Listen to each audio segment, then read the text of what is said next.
and welcome back to Hachioji on the edge of the world's largest city, Tokyo. Charlie Bosco and Mike Langley here. We've already had the women's semi-final this morning, 6 climbers going through to their final this evening, but who will be joining them? 20 men lining up to take the 6 spots in the men's final this evening. First out will be Sergei Skorodumov of Russia, then Jan Hoyer snuck into the semi-finals. Don't bet against him claiming a final spot. He will be second out, and it's a very strong men's semi-final.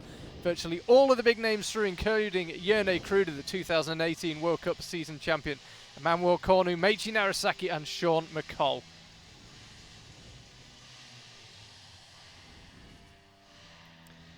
Kai Harada, the defending champion from 2018 in Innsbruck, he is climbing in 11th, having qualified 10th. Climbers coming in reverse order as always. Jakob Schubert, who won the lead and combined world championship in that same Innsbruck event in 2018, will be out after him. And then it is strong climber after strong climber. Tomoe Narasaki, the 2016 world champion.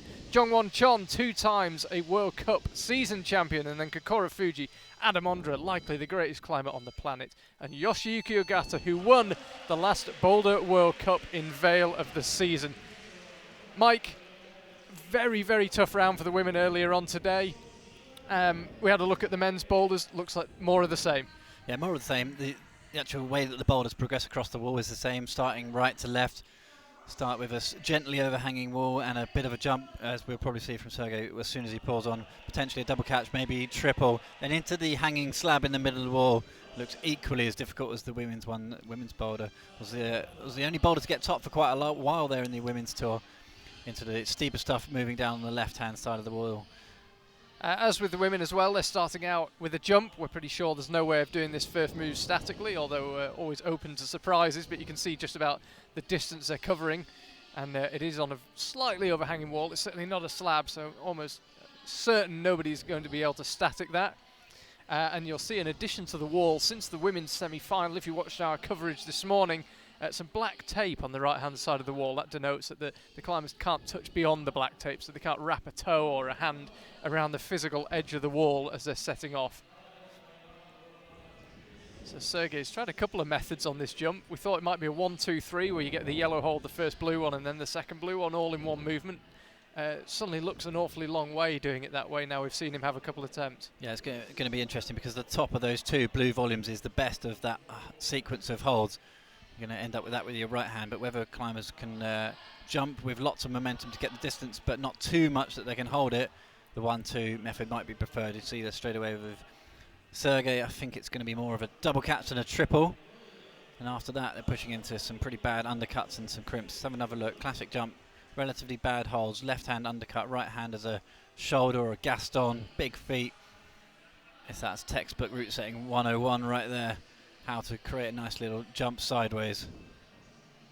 Perhaps a little bit far left with the left hand there. If he could have kept it a bit closer in, maybe could have found the sweet spot on the blue volume.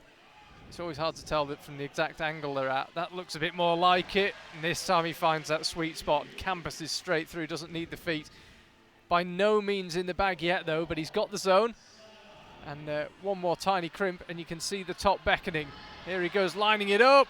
Oh, and he's close. Gets there with the left hand. Yeah, I think it's going to be interesting to see if he has a step back and a really good look.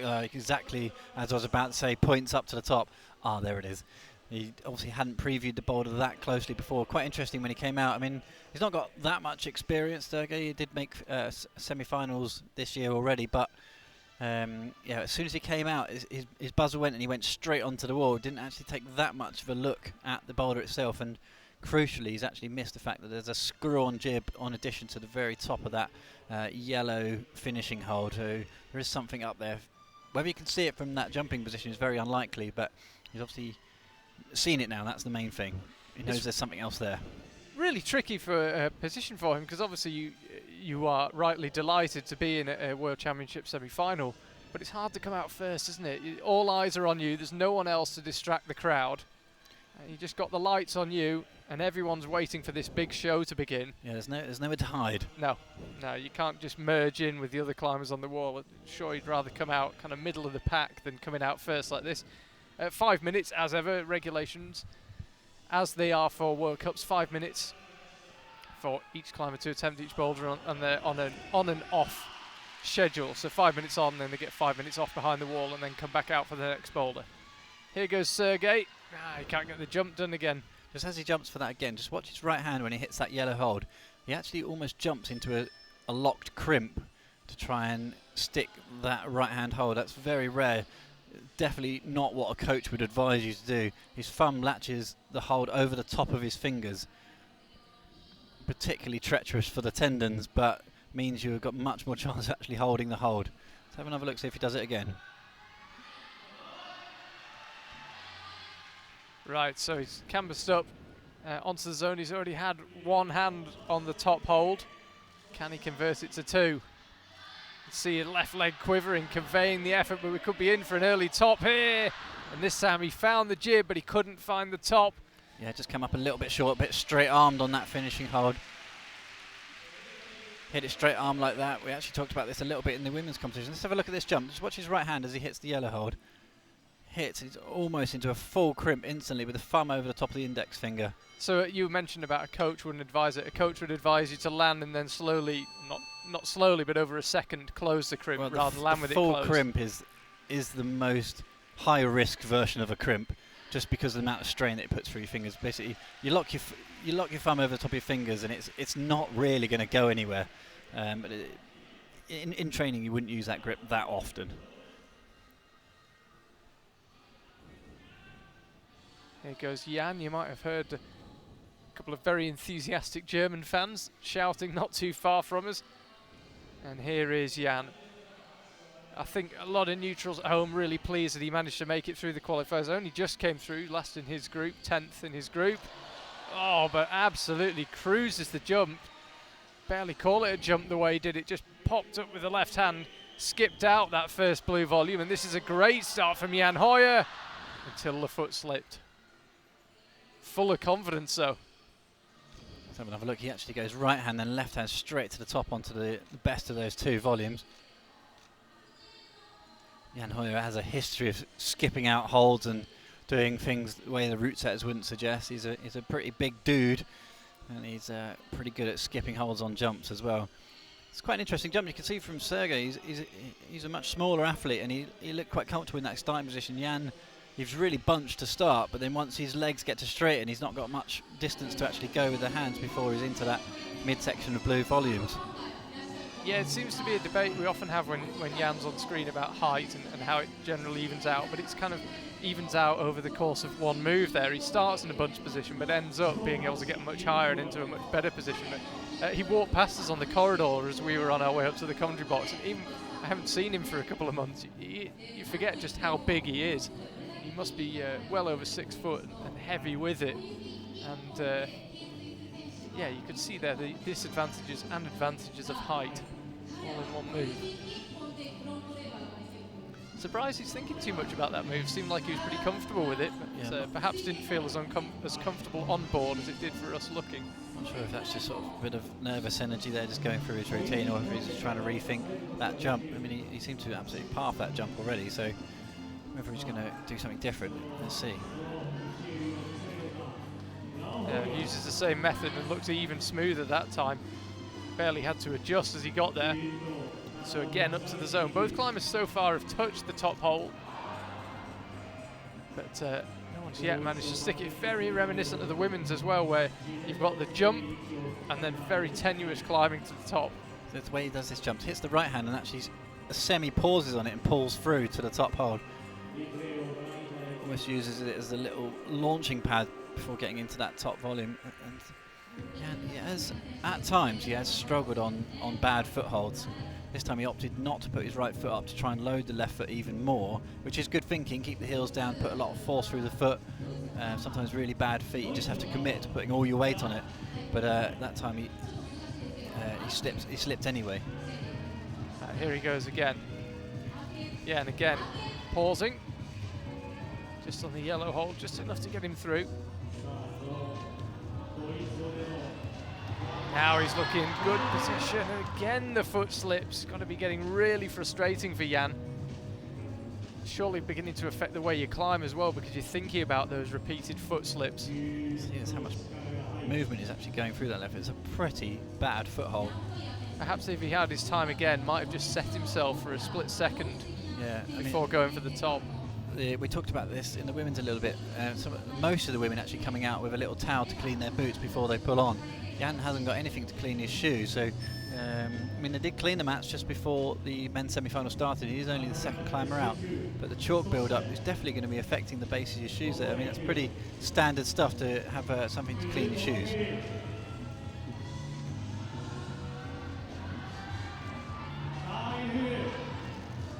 This time he holds it, Jan. Can the foot stay in place? It can't. He got close that time. Pretty sure he'll have another go. Yeah, he's asked the brushers to do their thing. Have to be relatively quick. I think if he sets off with 20 seconds to go, he should just about have enough time. He's through the jump very quickly. Yeah, it's a very quick boulder. And I think he's kind of thinking the same timeline as me. As he gets the jump done while the brushers are still on the boulder. It's going to be bitterly disappointing if he doesn't top here because he's doing that first section so easily. Oh, and Jan cannot find a way. And as I say, it's very reminiscent of that women's boulder. We got the tough jump. Then a couple of climbers got dialed, and then a really, really tenuous finish on poor feet. I'm surprised he didn't go back to the right foot out into the volumes, sort of almost in a bridge position. He seems to prefer just hanging the right foot and just going off the left foot only.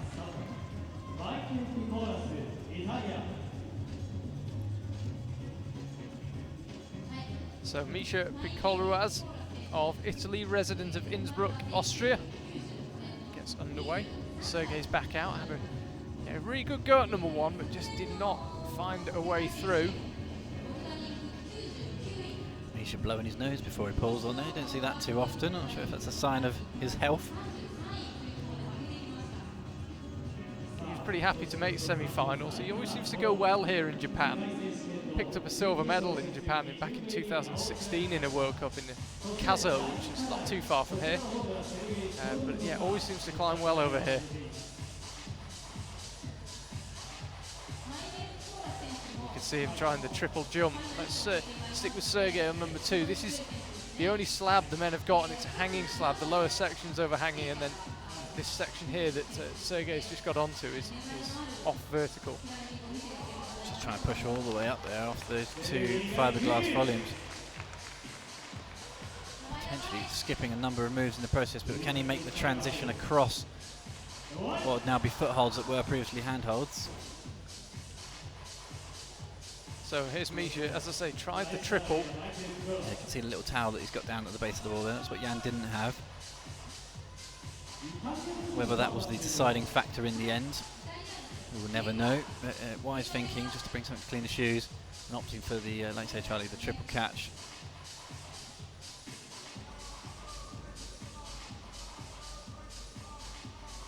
I love how Jan comes out and he doesn't even try what would seemingly be the set method. He's just got that attitude that, well, I can just skip that, that's fine.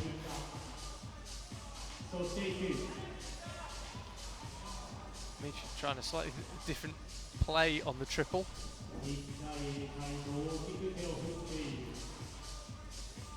Yeah, you can see he's not able to pause on that yellow hold at all. He's just using it to just pull straight through to the next hold. He's not using it as we saw with Jan. But, yeah, the way Jan did it, it seemed to be a simple move, but there's multiple different ways, different hand sequences already developing there on men's one.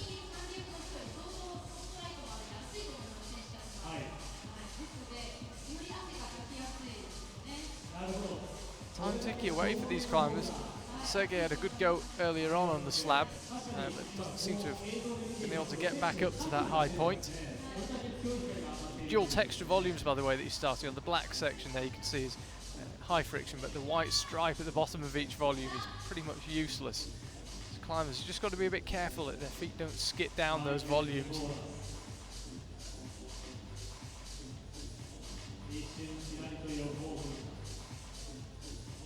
World Championships 2019 here in Hachioji, firmly underway. Already had the women's semi-final, now we're on with the men's. I mentioned it earlier on, if you're wondering why they aren't running concurrently, it's because the wall is just not wide enough here in Hachioji.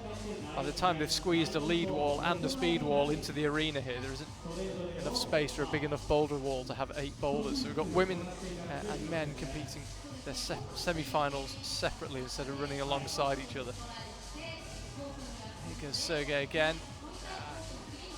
Definitely seems like it might be a first go, best go scenario. Yeah, really struggling to put the pressure through the feet to get up into that next section. And Misha just almost seems like he's using too much momentum and too much power through this first jump. Carrying so much momentum when he goes through to those 2 fiberglass volumes that he can't seem to slow down at all on them. Misha in the background, yeah, he's getting further on the from doing the jump. Well, interesting, we've had the first 2 climbers came out and got a good hand on the top hold, but Misha doesn't seem to be getting anywhere with this so far. I think that's the classic thing about jumps, a real love-hate relationship, I think. And with 20 seconds to go, fear that might be it for Sergey. It is, he's gone to collect his card from the judges. Misha's having another go at the jump. Had an initial go trying to go what would be the seemingly more intended hand sequence, right, left, right, to the top hold of the 2, and had multiple goes at going left, left again. Rudolf Urana, first of 2 Americans in a row, is climbing next. There he is. His compatriot Nathaniel Coleman will be out immediately after him. Jan Hoyer comes back out onto the stage. Attempts number 2, instantly decides he needs the foothold needs a brush. He's brought a towel out with him. He might be ruining that mistake after number 1. Obviously listening to the live stream backstage. Yeah. It's a good point, Mike. If that is the thing that he feels might make a difference on men's number 1, he's going to be kicking himself about that.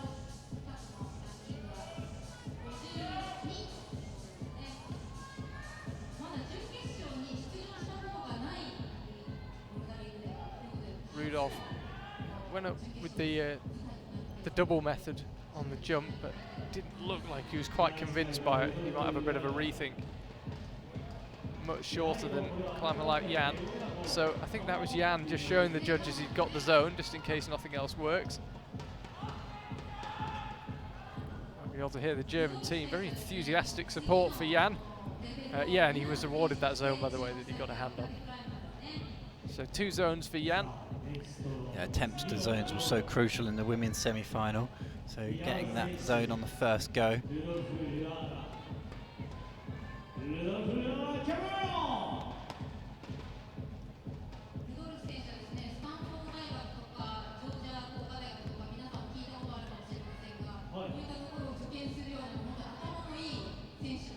It's interesting, this jump, and again reminiscent of the women's number 1 earlier, where once people had done it they seemed to have learned the movement, and when they couldn't do it they were stuck. I think it's quite hard to tell the level of some of these boulders.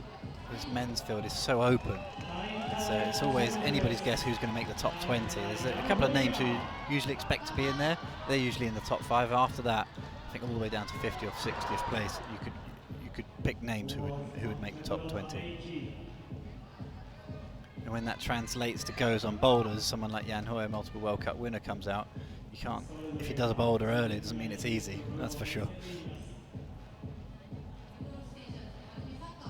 Jan and Nathaniel Rudolf halfway through the time. Nathaniel Coleman will be out after Rudolf Ruana.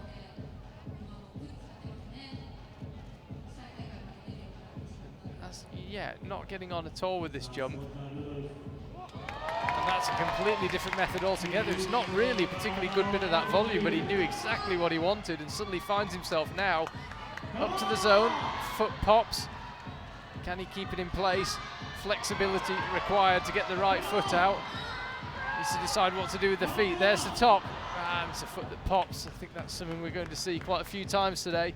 Happened to Jan Hoyer 3 times, I think it was, at least 3 times. I think the difficulty is it's a really bad sloping foothold, but you really got to power through it and jump off of it. As soon as that end bit of the power goes through the arms and your feet start to raise, as soon as your heel comes up, you're much less likely to be able to stand on hold, but you need the heel to come up to get the jump to the finish hold.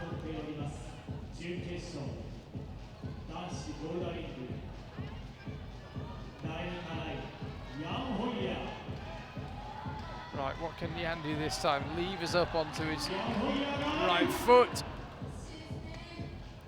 He's had a frustrating round so far.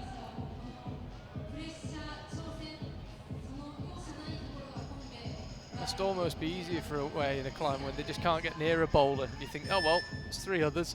Jan's been close on both. Less than a minute to go now.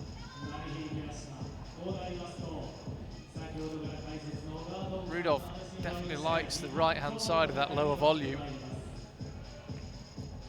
It's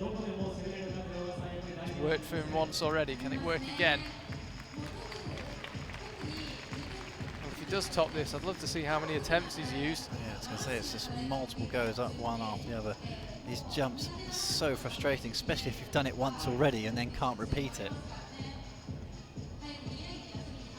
Usually with a jump you find that athletes, once they've done it once, it seems to all come together quite quickly and they can just keep doing the jump time and time again. But with that one, doesn't seem to be the case.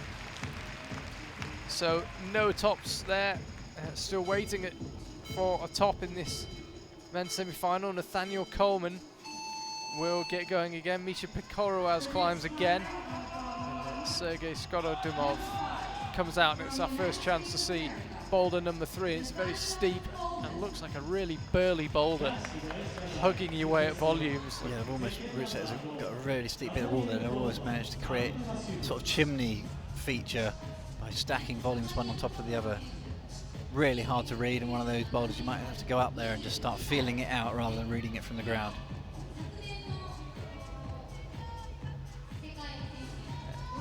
Had Nathaniel Coleman in the commentary box when we were in Chongqing back in April for a World Cup.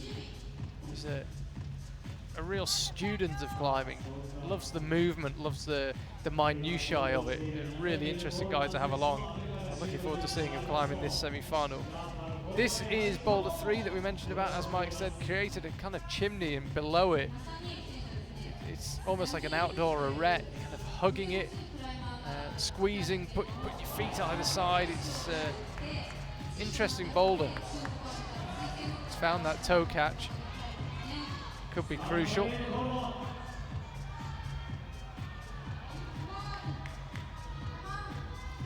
Wondering where to go from. We could see all sorts of different methods, and you might have heard the reaction of the crowd. Almost saw a top there from Nathaniel Coleman. Got a good hand on top. Yeah, I wonder if we can see that again from Nathaniel Coleman. That's what I wanted to see. He actually did the first move completely different to the other athletes. Just went one hand, almost a hand stack on the yellow hold, the first of the 3. Again, it was the foot that popped at the top. Oh, just at the crucial moment as you reach full extension and you go to kind of stand on your toes. Yeah, that foot gives way. I mean, all good coaches would say to really put the pressure for a foothold, you need to have your heel down. As soon as you start lifting your heel, the weight starts to come off your toe, and that move, you can have your heel down for as long as you like whilst you're standing there, but you've got to jump to the top, and to jump you need to lift your heel.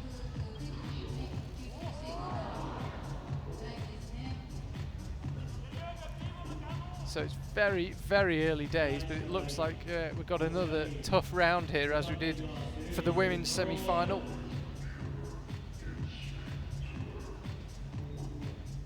Nathaniel Coleman, Misha Pekorowas and Sergei Skorodumov all on the mats right now. So interesting, just looking at Sergei's face there, and something that we had a chat with Yanya about after the women's semi-final. He's looking particularly hot. It's an air-conditioned arena, and it's definitely not hot where we're sitting, but apparently on the wall it's pretty toasty. Yeah, Yanya Garnbrett, we managed to grab a quick word with her after the semi-final, and that was what she said. I was really surprised because, as you say, the air temperature is quite cool in here. We're sitting in t-shirts, and I certainly wouldn't say I'm too hot, far from it, but yeah, clearly very hot on the walls. I think the lights are pumping out a huge amount of heat.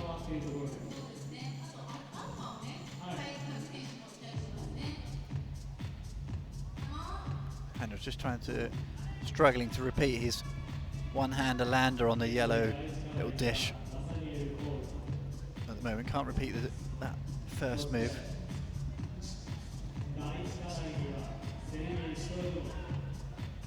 Misha cutting a slightly frustrated figure down on the bottom right of your screen. Nathaniel, yeah, he definitely likes that method. Yeah, it's quite an interesting method because he has to do a little foot skip at the bottom as well. Starts with his left foot on the far left volume, as you would expect, and as he's going to hit the left hand, he skips his right foot where his left foot is. That method certainly wouldn't work for the shorter climbers.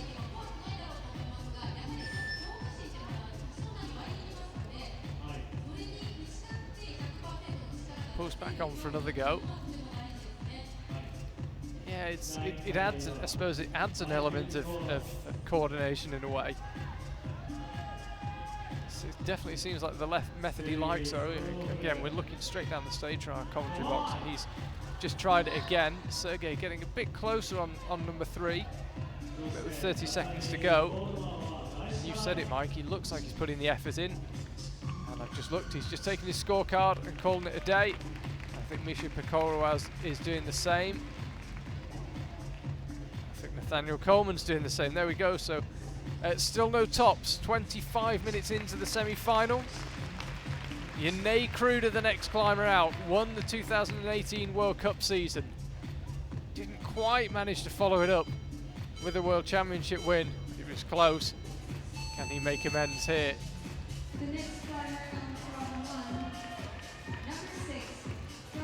So Jan Hoyer will have a look at number 3 now. Will he get on with it? There's Yannick.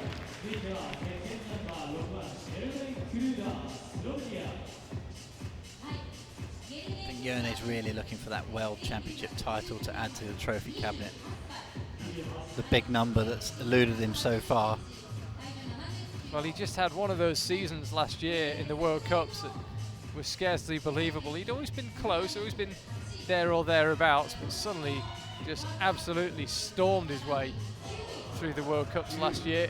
Go straight into the triple catch option. It looks like we are going to see multiple methods and multiple successful methods on this men's number 1, which is pretty cool. It's good to see climbers tested on a boulder and it's not just following one path.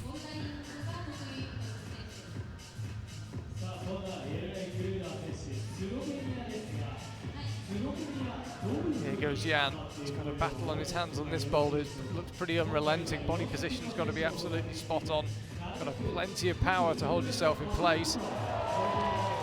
Jan looking solid as he moves out to the right though. This is what Mike was talking about with the chimney.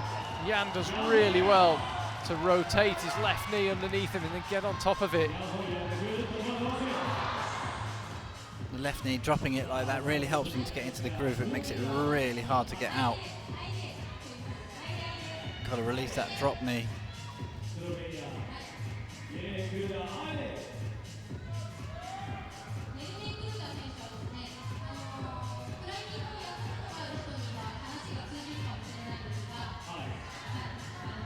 Rudolph getting plenty of encouragement, but just not quite finding a way to get his feet back down. Ended up in a really compressed position. See him kind of rushing to get the brush and trying to move quickly.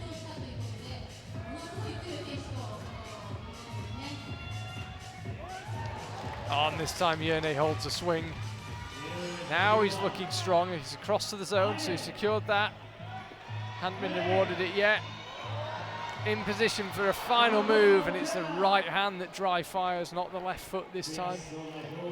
So let's have a look how he did the jump. Yes, the first time he's done this jump successfully. Opted for the 1-2. Obviously hit the sweet spot of that volume though, because he didn't adjust the hand at all.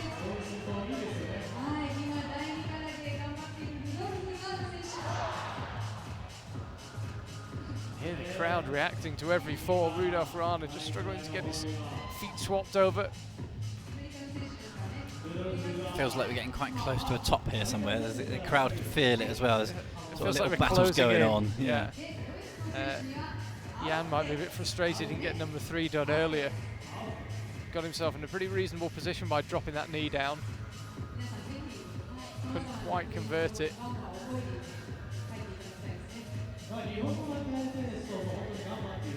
See him just going in for the liquid chalk, gives you an idea of how hot it is out there.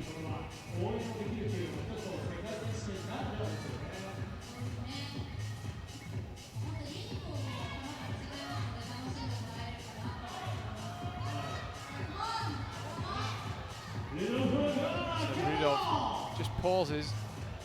Trying to get the high foot like that, it's quite a risky method. And he's got himself in a really good position. Could be about to see the first top of this men's semi-final. Rudolf Urana, I think, could probably do with bringing that left foot back. Now he has done, and now he's found the top. First climber to top of Boulder in the men's semi-final. Rudolf Urana of the United States has got it in the bag with a minute to go. Are we about to see a second one? Jan couldn't quite extricate himself. Came very close to landing on Rudolf Urana, who was departing the stage at the time.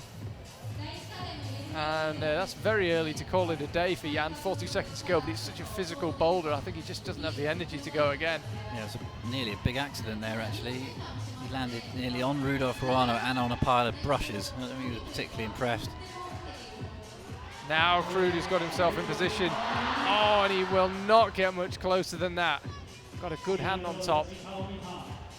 Yeah, I mean, you'd certainly know about it if Jan Hoyer fell on you. Yeah, Kruder just came up on the right-hand side of that hole. He was so close to being in like perfect accuracy with it. There is no tick mark or anything for to actually guide you to that top hole. It's going to be interesting when more and more chalk builds up on that top ridge. There's going to be chalk all around the actual jib itself, and I wonder if it's going to even make it more obvious where the hole is or more confusing. There we can see Nathan Phillips out, Nathaniel Coleman, his almost namesake, next to him, and then Misha Pekorovaz and Sergei Skorodumov. Our first chance to have a look at number 4, up some big blue dual texture volumes. All those dual texture volumes over on this boulder here, thank you Mr. Director, on number 4.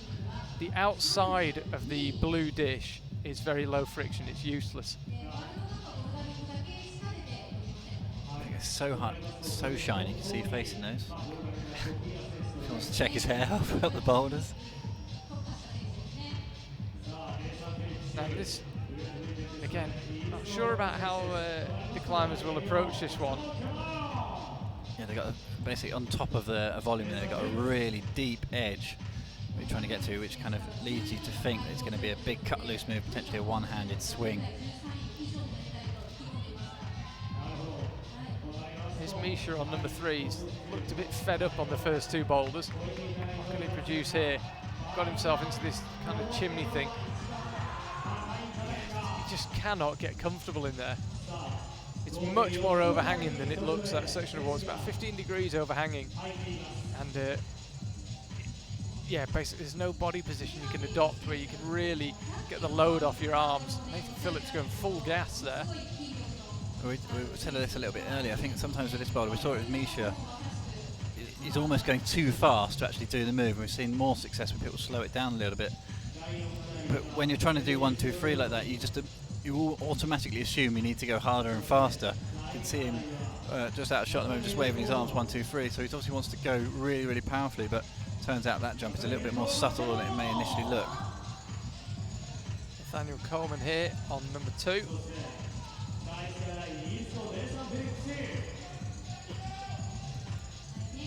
Sergei's given the boulders absolutely everything, but sadly for him, hasn't really been rewarded. Just the one zone so far, that was on number 1. Nathaniel Coleman also got the zone on number 1.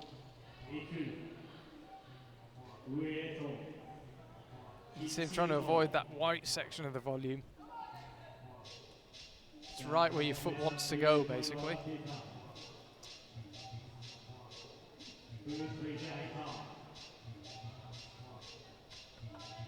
So here's Nathan Phillips. I said earlier he's absolutely flying up towards this move, and perhaps, as you say, might go with a little bit too much momentum. Yeah, you can see how far away from the mats he lands as he comes off. He's hitting the third volume relatively easy, but he's going so fast when he gets there. It's a really big slopey volume, so he's not controlling it.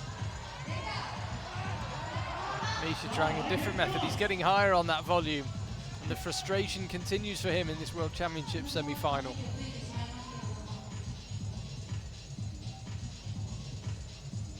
Daniel trying again on number 2. It's interesting why he's going to that low volume. Can't quite see what the intended method is there at the moment. We've seen guys go up to the higher one and lay away off it before bringing the feet up.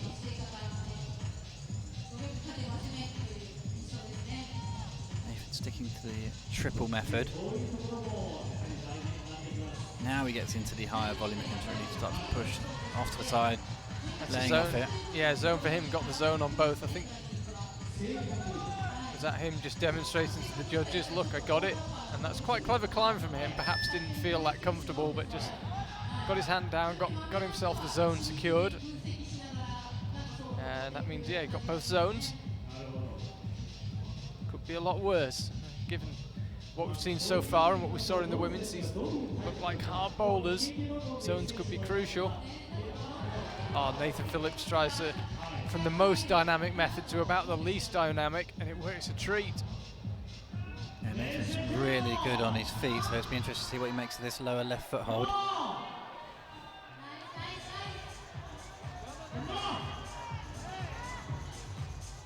Will he try and get the right foot in use? I wish he had. Went through with the right hand, and that is going to be time up for him. Misha, the frustrating round continues. Nathaniel Coleman wasn't too far off there. I think Nathan's going to be a bit disappointed there because he came up with a really good method, same method as Nathaniel Coleman used successfully, and got through that bottom move with ease in the end, but he was completely out of time. Manuel Cornu now, World Cup winner already this year. What can he produce here? Yeah, won here in Chongqing earlier in the year, not too far from here, relatively speaking, just in neighbouring China. He's out on the mats, along with Jerne Kruder, Rudolf Rana and Jan Hoyer.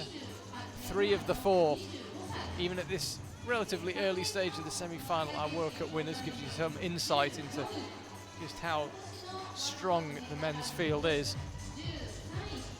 Had a bit of an unlucky day yesterday, Slovenia. Angie Perhak ended up 21st. Gregor Vazonik, who picked up a bronze last year in the World Championships in Innsbruck, just didn't have a good day at all. So Slovenia are ending up with just 1 man in the semi-final. Here's Rudolf, the only man so far with a top. Could he pull another one out of the bag? It's been really great to see the rise of Team USA's climbing. Really focusing on their combined athletes, and it seems to have worked for them.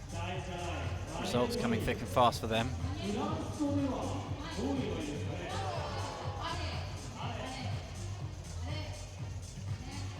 There's Jerne. Hasn't made much of a dent so far on number 2. Manuel Cornu still struggling with the jump on number 1. A lot of chalk beginning to build up. I'm looking down the wall from our commentary position, and it's kind of a fog in front of the wall. Certainly competition climbers like to pile it on. They do get through plenty of chalk. Rudolf holds the swing that time. Just on the front 2 fingers on that little jib as well. Really impressive just to hold that crimp with front 2 fingers. Bit grim to watch. That is the scene right now. All 4 climbers on the mats. Manuel Cornu having another look.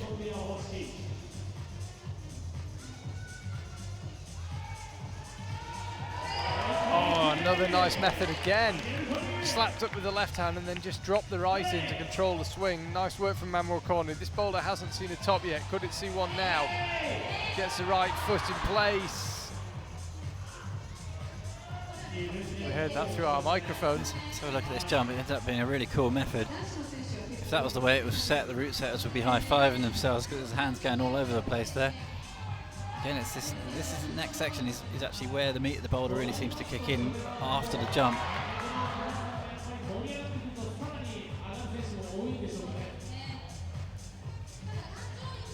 I think on that men's number 1, the climbers got really good levels of flexibility. I think they're going to like that next move quite a lot because they can keep their left foot down and put the right foot up with relative ease. You can see what we saw from Manu Cornu there, having to drop his left knee because he didn't quite have the hip flexibility to put his right foot up at the same time.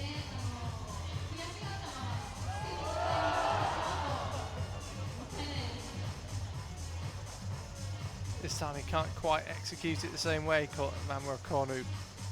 Again, all 4 climbers back on the mats.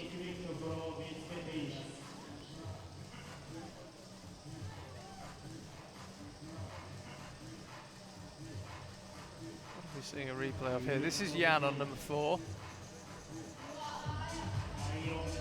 we're saying to the men's number 4, you pull into this, push up into the roof and then do a small move, but a really overhanging move to a good edge, and it's quite a cool little Superman release. This time Jan makes it work. Up to the dish, you can see there dual texture, the outside of it, all but useless, a bit he's got his thumb on. Got a real battle on his hands here. I think what we're looking at here, Charlie, is 4 very hard boulders. So we saw in the women's competition, a really hard round. Well, 3 of the men on stage right now are World Cup winners, and the one man that isn't a World Cup winner, which is that man there, Rudolf Ruano, is the only person to have topped a boulder in this semi-final. It gives you an idea of the calibre of climbers, that they're really struggling on all the other ones. And Cornu's foot slips again. Yerne's pulled back on, is trying again. Now he's had enough. Oh, Manuel Cornu, not known for giving up easily, but with 10 seconds to go, that would have been something pretty special to get himself in position to attempt the top. As it is, he'll have to settle for his zone. Meiichi Narasaki climbing next. Nathan Phillips comes back out. Nathaniel Coleman is out. Misha Pekoruaz about to end his rotation. Meiichi on the right. Next to him, Nathan Phillips. Next to him, Nathaniel Coleman. And next to him, on the far left of the stage, is Misha Pekoruaz.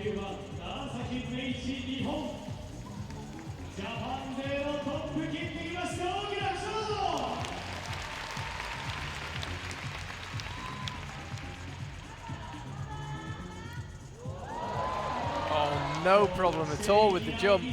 Obviously hit the nice part of that volume. Just stopped perfectly. Also struggling with that left foot. It's going to come down to a bit of luck, I think, as to whether your foot sticks to that hold or not. These climbers at this top end of the game are obviously not known for bad footwork, so I think it's just a really, really bad hold that's potentially going to deteriorate a little bit in its quality throughout the round as well, you would have to say. With these mats, I think a little bit of dirt just keeps getting grinded into there every single time someone gets over there. Maybe that's, we saw 2 really good goes, first 2 climbers out. Wonder if that will, that hold was in the best possible condition at that point. We'll see if that actually plays out as a storyline later on this men's number 1. The way he did the jump initially just made it look like a different move. And same again, yeah, just stopping no problem on that lower blue volume. It's like he's jumping to 2 massive jugs. Different technique here with the high right heel. That's nice. Can Meiichi get this first boulder top? No one's managed it yet. Will not manage it. Yeah, it was a really nice method to get up and control that right hand Gaston, but needs to somehow get his left foot back down to that terrible left foot hold. It's a long move to finish. Still just the 1 top so far, and it's Rudolf Ruano on number 2. Enough to put him in a comfortable first place. Nathan not getting anything out of that right hand up there at the moment. He's not being able to pull into the wall at all. His left arm's doing 90% of the work there at the moment. He's pulling in so hard on the left hand, you can see that he's struggling to load the right hand at all.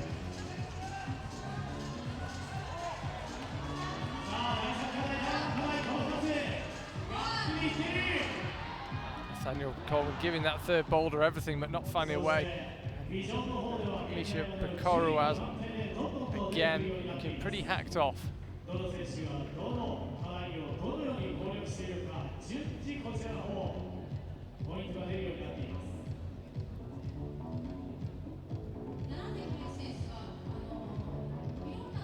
Pulls back on for another go.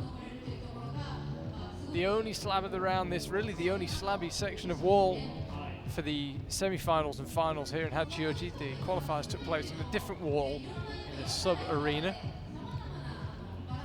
It's a slab once you get established on slab, but it's a massively powerful move at the bottom there. See Nathan, he can't engage on the volume at all at the moment.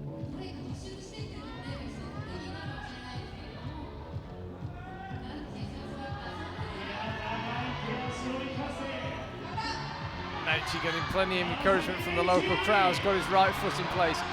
That foot pops again. I think we're going to just see this over the next hour, just non-stop, just everybody slipping on that foothold.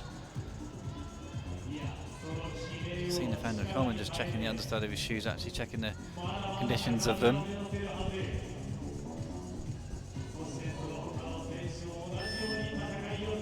1 minute to go, the beep sounds. Good crowd in here in the arena watching this semi-final. They've been rewarded with a good show from Nathaniel Coleman. He's given this boulder everything he's got, and he's got to keep giving it everything he's got because you cannot let up the tension at all in there. So that's the zone secured for Misha. 2 zones for him. He can't find a top. She says he can't, calls it a day there. Yeah, 2 tops, his final score. It leaves him 4th right now, but very unlikely to be enough once the round is finished. Here's the Youth World Champion, Meiichi Narasaki. His brother Tomoa will be climbing later on. Not today. Initially we would have thought that the jump boulder there was mostly about the first move based on the first 2 climbers, but it does seem like it's actually all going to be about the last move.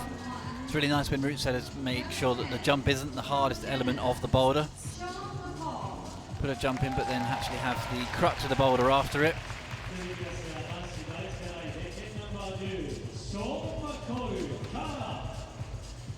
In years past, when you put a jump in as a route set, that would have been pretty much the whole boulder. It's all about the jump. Nowadays, as climbers get better and better at that style, you see complicated sequences actually after the jump, so each time you have to repeat the jump. Sean McCull of Canada, saw him in the lead World Cup final in Briançon 3 weeks ago. Lost track of the days. Here he is in a bouldering semi-final in the World Championships and getting ready for the big jump. Just went direct to the blue volume. Seemed to get there with plenty to spare. Yeah, it doesn't really seem like a distance issue, which is good. It's just more about the contact on the volumes and the sequence, the hand sequence you end up using. Yeah, Kruder using every bit of power in that left shoulder just to lever himself up. What will the method be here? Will he avoid getting too into the chimney, just try and stay out of it? They'll transition now into the left-hand side from the right side, looking for sort of knee scum on the underside of that volume. There comes the transition now. Uses his hip really nicely there from Yone. This is great stuff from Yone Kruder. Could we be about to see the top of number 3? It's a pretty good hold he's going for. Manages it, just the feet stayed on, the hands stayed on, and that is the top for Yone Kruder. Fantastic stuff from the 2018 Boulder World Cup season champion. Stayed well out of the way of the chimney, basically kept himself over right, got his feet sorted, and then launched over to the left. He's so good at that volume-based climbing, the body positions, the movement, and just the warrior spirit to transition across there, and he seemed to be lining up that finish hole for so long. It was only a matter of seconds really, but looked like a lifetime. I think Yone really enjoyed that one because it's a boulder he could actually get his teeth into rather than squeezing and pushing and slipping off footholds for once. He actually got to put some power down on the mats. Rudolf Ferrari, he's looked like a man in a hurry, hasn't he? Every time he grabs a brush or goes for an attempt, it's all high speed, high speed. Well, I think he's another climber who's realised that there's nothing going on out there. The top from Yone Kruder just got a massive cheer, which gives you an idea of how few tops are coming here. So with his one top already, finds another one, he's going to all of a sudden put himself in an amazing position in the World Championships.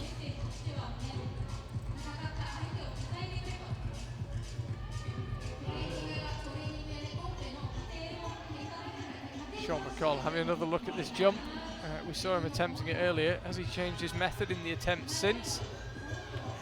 No, he really likes just going for that lower volume.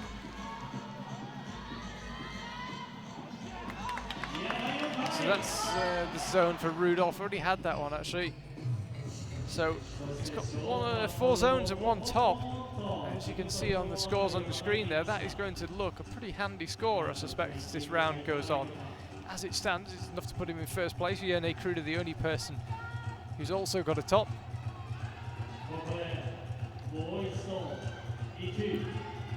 World Cup winner Manuel Cornu just cannot get established on that slab. Sean absolutely flying, almost seemingly in slow motion across the screen. Just not finding a way to stop. Yeah, I mean, on the screen there, we've not actually managed to catch every single attempt, but I haven't seen him actually use that yellow hole at all yet. It's quite interesting to see why he's not even bothering to use it.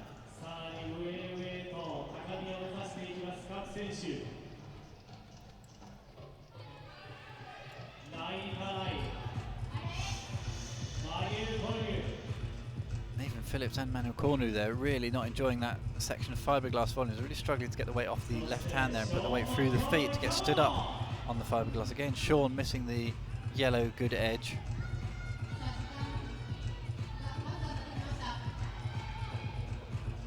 Manuel Cornu just can't figure out a way, kicks his towel in disgust as he heads off.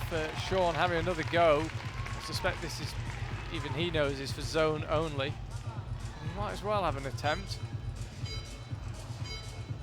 Quite interesting that from Sean. But just didn't really seem to bother using that left hand at all on the yellow there. It's the 2018 champion Kai Harada. I don't think anybody forecast that result last year in Innsbruck. What can he do here? He's got his compatriot Meiichi Narasaki for company. Nathan Phillips and Nathaniel Coleman back out.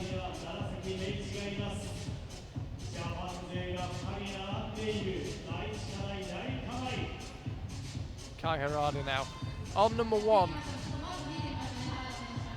looking to get underway. No.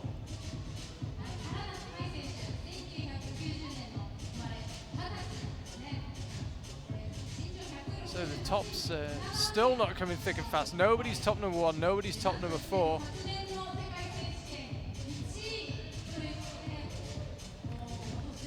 Nathan Phillips on number three. Already seen this one top by Yerne Krudi. Managed to get it first go. Yerne. Kai Harada's got the jump. That's what the sound of the crowd was. Let's stick with Nathan for now. He's got himself all crossed up. No success for Kai Harada. Just seen him out the corner of my eye, falling from high on number one. Nathan Phillips actually searching for something at the back of those volumes there, rather than using the edge of the volume itself. Pushing into that groove, just crimping the horrible bit, shall we say, the edge of the volume. He has been known for that in the past, actually, searching out screw holes and stuff in the back of the volume. Let's have a look at Kai Harada's jump. 1-2-3 method.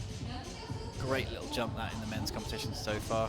Really asks route reading questions of each athlete who comes out. Everyone's trying to find their own way. Always good when a jump doesn't come down to pure distance.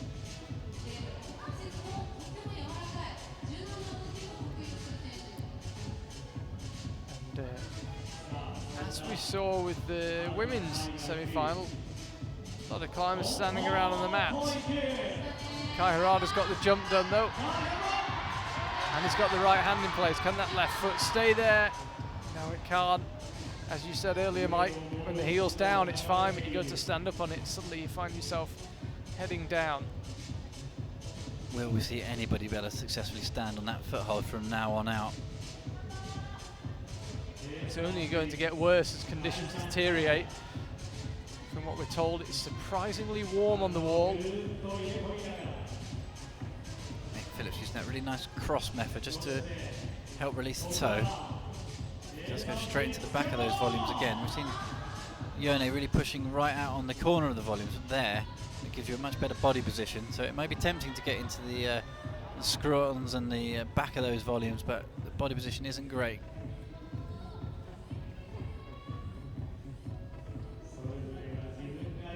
Meiichi doing some housework of his own.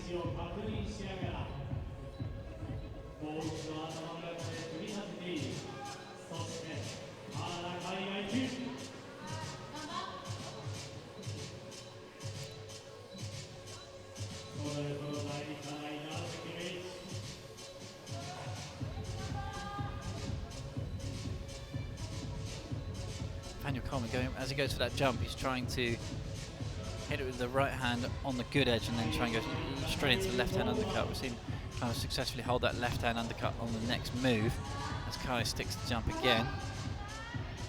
What can he make of this left foot this time? Oh, close, Kai Harada. Ended up third in the Youth World Championships in Moscow last year and then won the senior one. Third behind that man immediately to his left, Meiichi Narasaki, the Youth World Champion.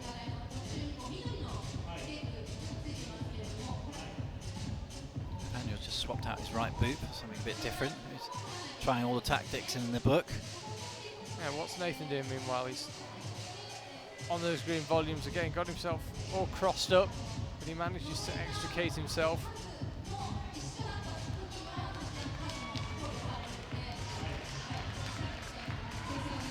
Not being able to find anything to transition the weight onto the right hand side at all there for Nathan. A pretty horrendous, difficult round here in the men's competition. That's with pretty much everybody. Can Kai find a top now? Hits the top, but doesn't hit it in the right spot. I think it was quite clever climbing from him though. He realised the left foot is what is making him fall off every single time. So really just try to float above it and use the arms rather than the feet. Let's have a look. See here, he doesn't really jump that hard off the foothold. He really tries to flick it out of the arms rather than the feet. Here's Jakob Schubert wearing number 12. Innsbruck's finest, the reigning lead world champion, reigning combined world champion, and already a Boulder World Cup winner this year. Won in Munich in late May, and very much a contender here.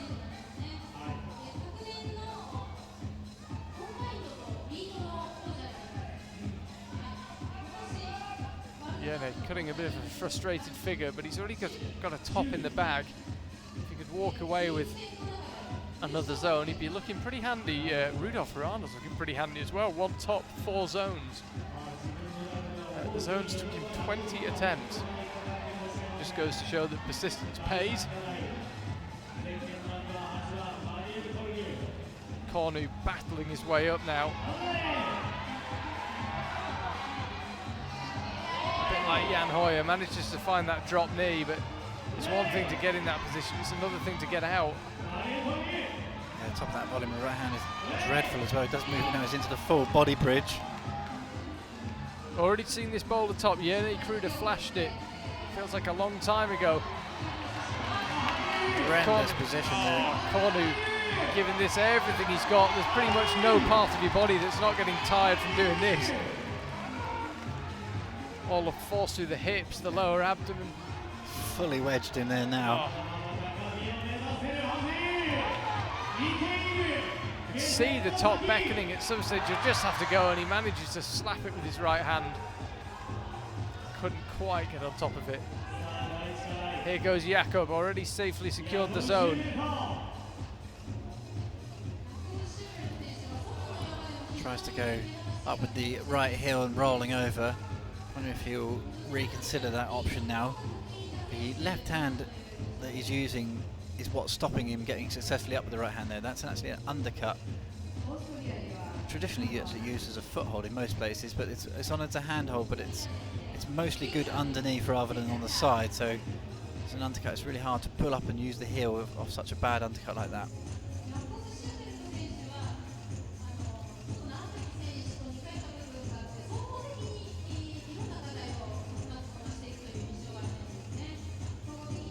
Again, climbers all back on the mats. Still just the 2 tops, slightly more than we were treated to in the women's semi-final, but again, it's a very, very tough round.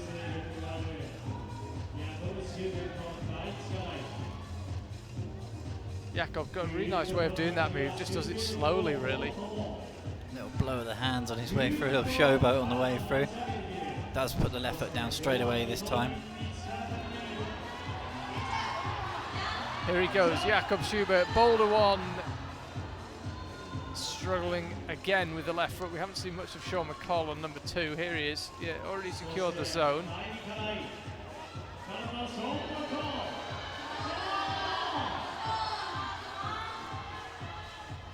Just just trying to figure out some sort of way to get the feet up. See him just awash in that big sea of white, and all there is a tiny little handhold for him. Yene Kruder was close on number 4. Sean loses balance on number 2.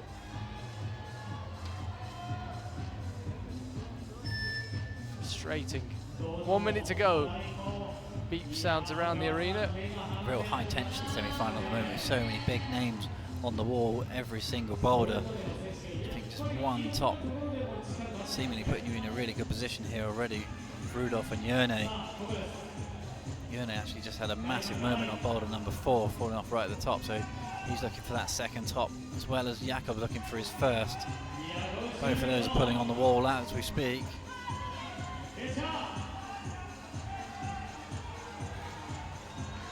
Jakob's looking really close here on number 1. Oh, and the crowd tells you everything you need to know. Won't get much closer than that.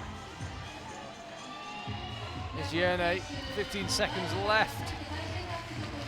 Well, he's got a top, Yerne. Top of 3 zones. Aiming to make it 4 zones. Can't. Yeah, grips his trousers in massive frustration, because I think he was actually really close earlier on to topping that boulder. Yannick Floe, the latest climber to try their luck on the boulders. Kai Harada and Meiichi Narasaki, the Japanese pair in the middle, and then Nathan Phillips, Greg Britnova, hard left. As with the women, they're going right to left, 1, 2, 3, 4 for the boulders. 5 minutes on, 5 minutes off. 5 minutes is underway, 30 seconds of it already used up.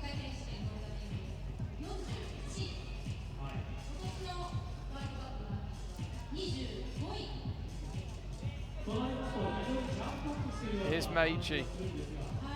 Will those long limbs be a help or a hindrance as he progresses up this boulder? Yeah, good to get through this bottom section, because you can put your right there whilst toe hooking. Once you get in the groove, it's pretty horrendous, no matter how tall or short you are, I think. Just a full body workout in there. There's no glamorous way of getting through that boulder, I don't think. Yeah, you can see him he came down instantly holding his shoulder, Meiichi Narasaki.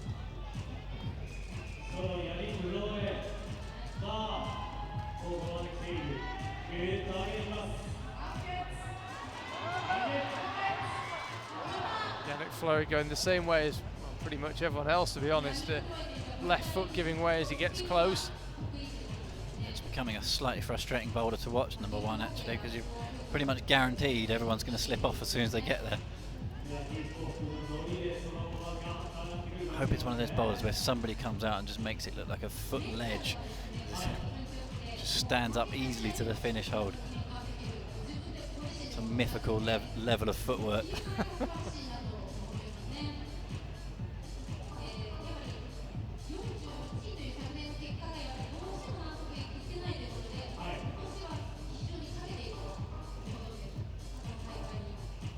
Just under 3 minutes remaining now. Kai Harada's just pulled back on.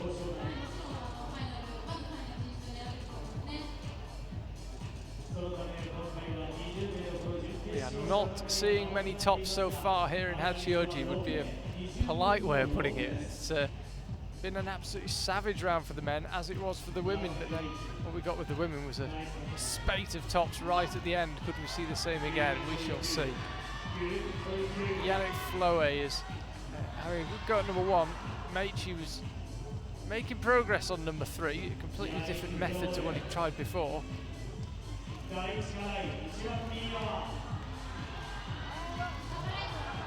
Frustratingly close there. Had time to actually adjust the left foot.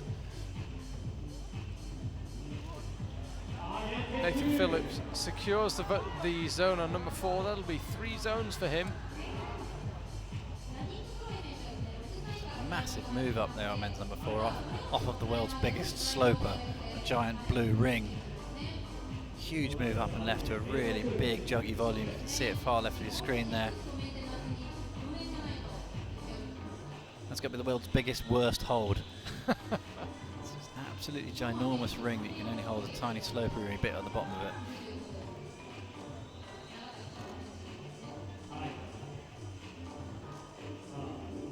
Kai Harada back on number 2 and instantly back down.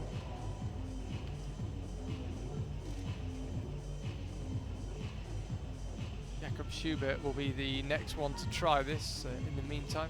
Yannick Floe on number 1. Keita Dohe will be the next to try men's 1.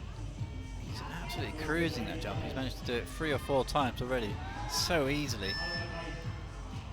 Just seems to be a case of him getting through to this foothold every single time. Maybe this time he can find the screw on top. What a position this would put him in, and he's very close that time. Left foot left and go even later, as if to tempt him a bit further on. And he's actually called it a day there, Yannick Floe. I'm quite surprised by that. He's making his way off the stage. He's got enough time for another go. Yeah, quite interesting. I wonder if that's a Olympic combined forced decision there, thinking about the lead and the speed and potentially what's coming on later on in the week. It's so hard to tell what these athletes are thinking from this position, but yeah, interesting. 45 seconds walking off after being so close to the top of the wall.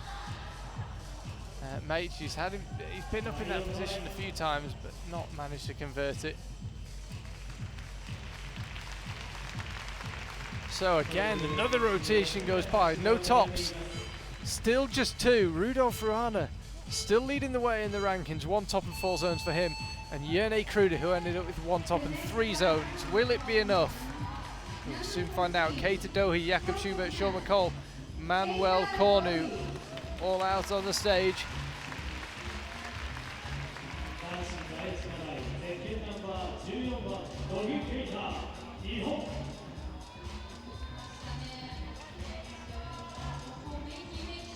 Keita just taking his time, not being rushed into anything.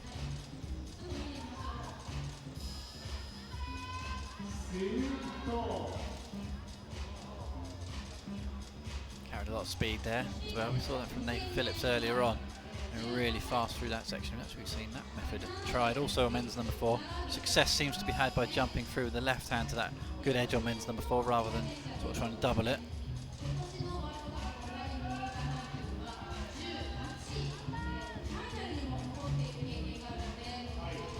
Jakob on number 2, and Sean on number 3.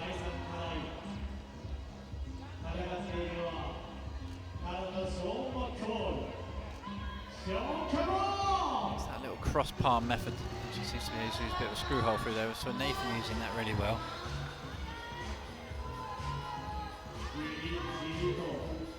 Got himself squeezed in between the 2 volumes. Be interested to see what method he tries to employ here.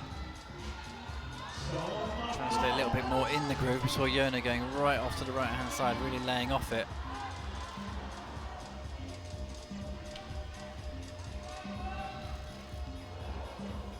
Keita Dohe, no lack of commitment. It's amazing how these competition climbs basically have landed on their face at full speed and just jump up and carry on. Already been almost was on a World Cup podium. Actually, he was 4th in Wujiang earlier on this year, just near Shanghai. Keita Dohe. And Cornu end up doubling to that. So it's a kind of a small jug. It's really only got room for 1 hand, but he's managed to double to it somehow. It's an awful slope on the right hand.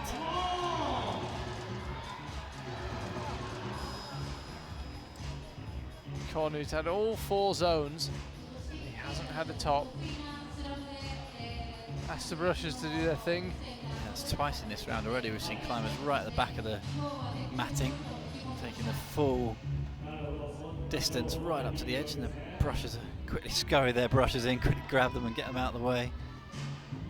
Competition climbers give it no lack of effort, that's for sure. Keita uses a different method, Nathaniel Coleman's method at the little foot skip at the bottom to get through that jump.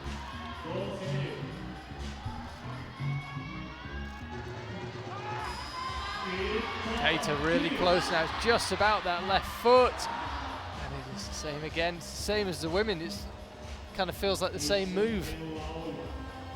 Yeah, it would be a real shame if nobody tops this boulder, because the jump at the bottom deserves somebody to top it.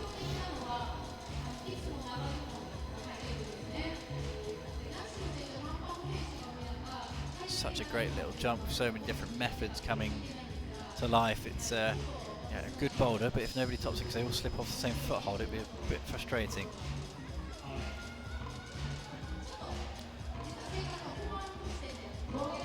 Manuel Cornu getting a bit annoyed now. He's already been up to the zone and suddenly unable to replicate it. Jakob Schubert here on number 2. Strong climbers still to come. Rei Sugimoto is still to come. Tomoe Narasaki is still to come. So is Jongwon Chonka, Korafuji, Adam Ondra and Yoshiyuki Ogata. 4 minutes ago I thought Jakob was calling it a day there. No. Sean McCall was the only climber recently to have a good effort on men's number 2, getting established up onto the slab itself. Recently, for the last half an hour or so, basically people can't really get off the floor. Sean trying to go much quicker into the groove that time. Now Keita swings the feet out, gets himself in position once again. Oh, and that's probably the closest attempt we've seen. That and Yerne Kruder. Can't get much closer than that. Found a little jib, I think. I think the accuracy was good. Jakob secures the zone, which could be crucial in this round. But he actually did it with a nice little triple hand coordination move at the bottom there.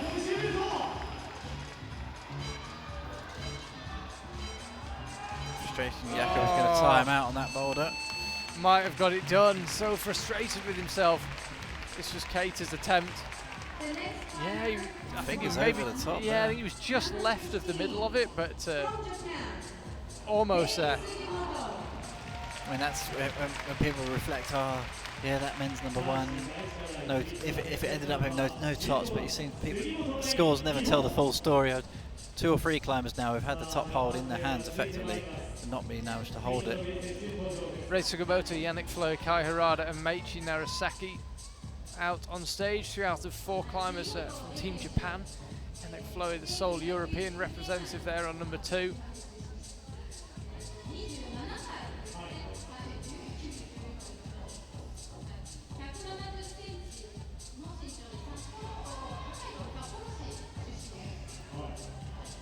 Right, here goes Kai on number 3, the defending champion.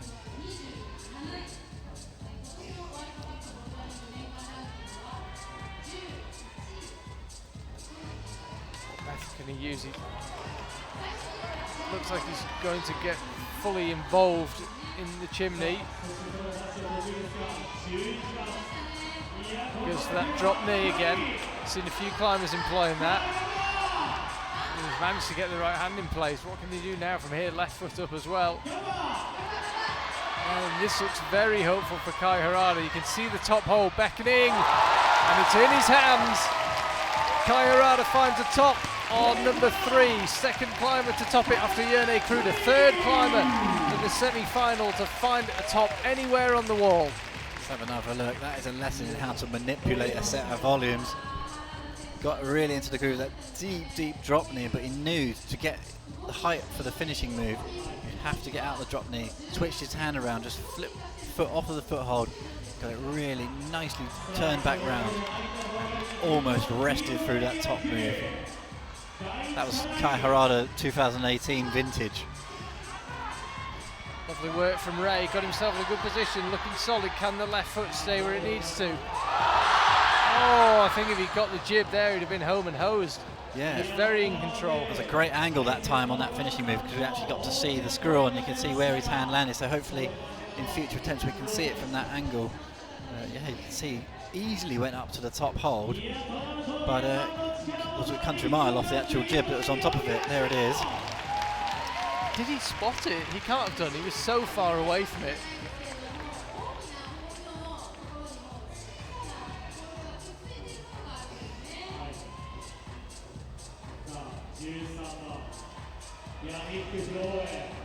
Yannick Fleur just struggling to get underway there on number 2. As you rightly said earlier, Mike, yeah, on paper this is a slab, but you've got to get off the overhang to access the slab. It's a hanging slab, hanging above an overhang. Quite close there from Meiichi. Yeah. Here we go with Ray again. Sorry to interrupt, Charlie. Yeah, absolutely. Ray got himself in position. If he's seen the jib this time, surely he'll do it. Oh, this time the foot pops. Well, you just can't win, can you?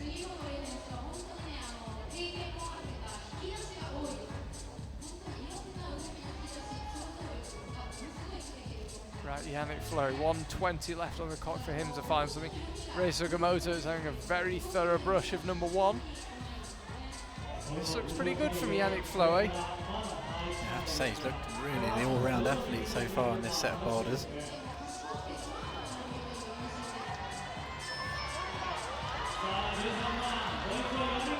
Just chalks up briefly.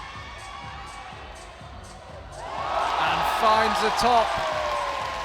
Yannick Flo tops number 2, second climber to find the top, and then still only the 4th climber to find the top in the entire semi-final. So Yannick on all the way through that boulder, he had some Velcro skin. From the bottom section, we've seen climbers really struggling to hold those fiberglass volumes. He just seems to be in a different set of holds, and when he just popped across to that last hold, very impressive. Look in the background there, Rei Sugimoto. What an annoyed young man he will be. He was so close to that top, couldn't quite bring it home. Now he can't replicate the jump. That's an annoying one for him. Well, you can see there Meiichi Narasaki, who's just finished. He's in 6th right now. I think it's pretty unlikely he'll stay there. Yannick Flo down in 4th actually because of attempts to top.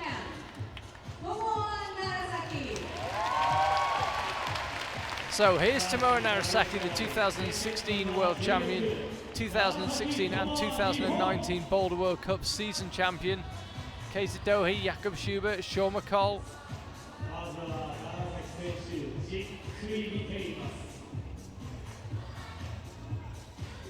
Sean McCall with 2 zones so far. Jakob Schubert, 2 zones as well for him, attempting number 3. Tomoe Narasaki, as you might not be surprised, no problem at all with the jump. Very dynamic, springy climber. What's he got planned here? Reaches through with the right hand. How far away can he go from? Dare he go without first placing the left foot? Now he decides to place the left foot, brings it back. Doesn't like the look of it. Yeah, he basically knew that he climbed himself in a position where he couldn't jump out of.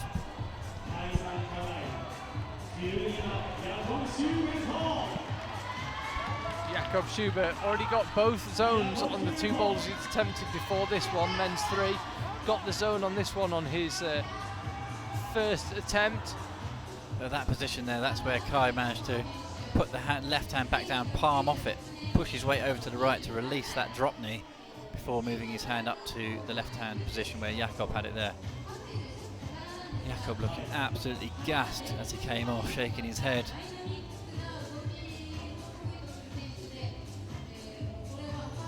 Here goes Sean McCall. This is number 4. Pops up nice and smoothly, but just couldn't control the swing. 3 minutes of the rotation to go. Tomoe Narasaki's just pulled back on. Keita Dohi is looking at having another go. Jakob Schubert still resting. You can see why. Here is Keita.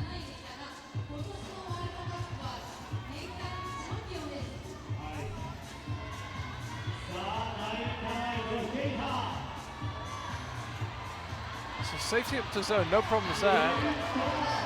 Just to get himself set. Right foot's in place, what can he do from here? Left foot's in place, the crowd are really coming to life now, and that is why. Finds the top on number 2. 3rd man to top that one after Yannick Flo and Rudolf Rana.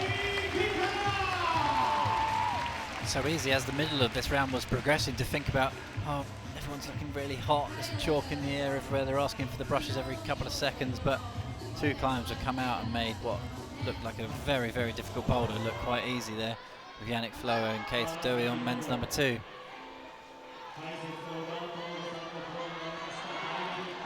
Tomoe again launching, but again, not that close.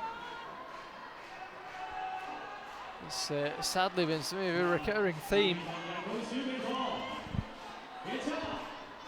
Oh, and Jakob could have done without that foot pop there. That was the last thing he needed. He's using a lot of energy there. Sean McCall nearly ejecting off the stage as well. So that's moved Sean up to 8th, his 3rd zone.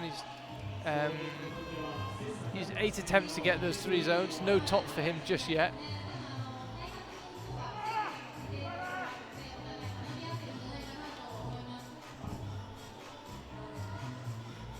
Very, very tough men's round, as we saw with the women.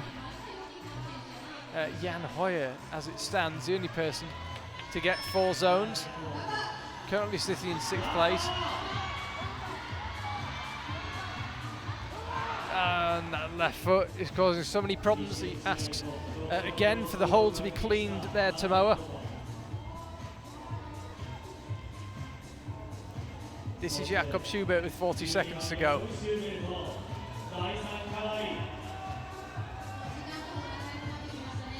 He has been in this position before. Now he should push into the groove and end up seeing his full right forearm established in the groove. It looks like he's looking around for a different option.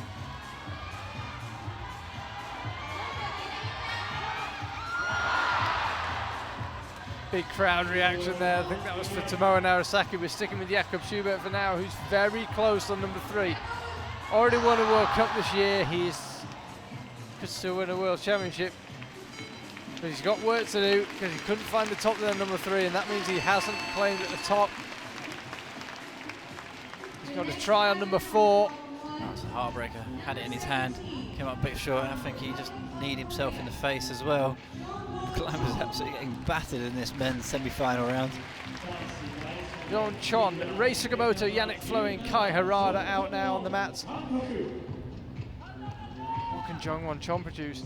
2 times the season overall champion in the Boulder World Cups. Not lacking in crimp strength and contact strength, that is for sure. That was Yannick Flohé on number 3.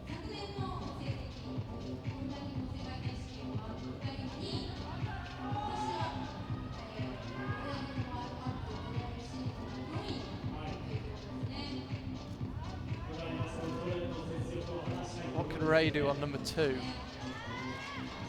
2-time World Cup winner Rei Sugimoto.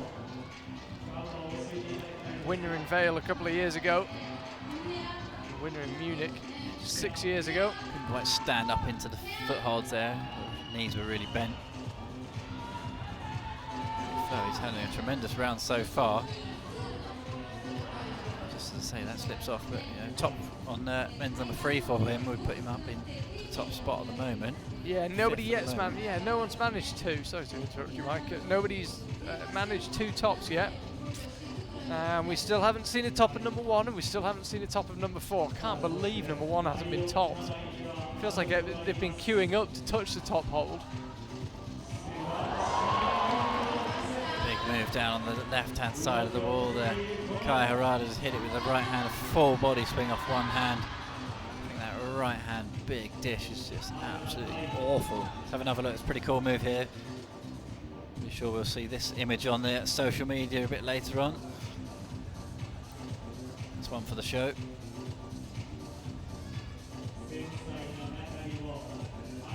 That move is a pure show of climbing athleticism. If you want to know how strong a climber is, jump to a small edge out of a roof and just hold it with one hand as a full body swing. It's very impressive.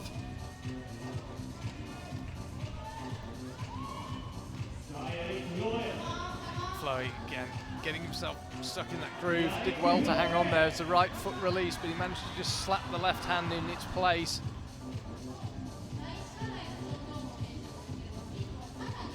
.220 left. Jongwon Chon not really making much headway here. Now he's underway. Had a couple of duff attempts to didn't get him close enough. On the left foot goes again. Sporting a fetching new hair colour, I noticed, Jongwon Chon. Actually, I have to admit, I did double check the start list as he came out. Who's that?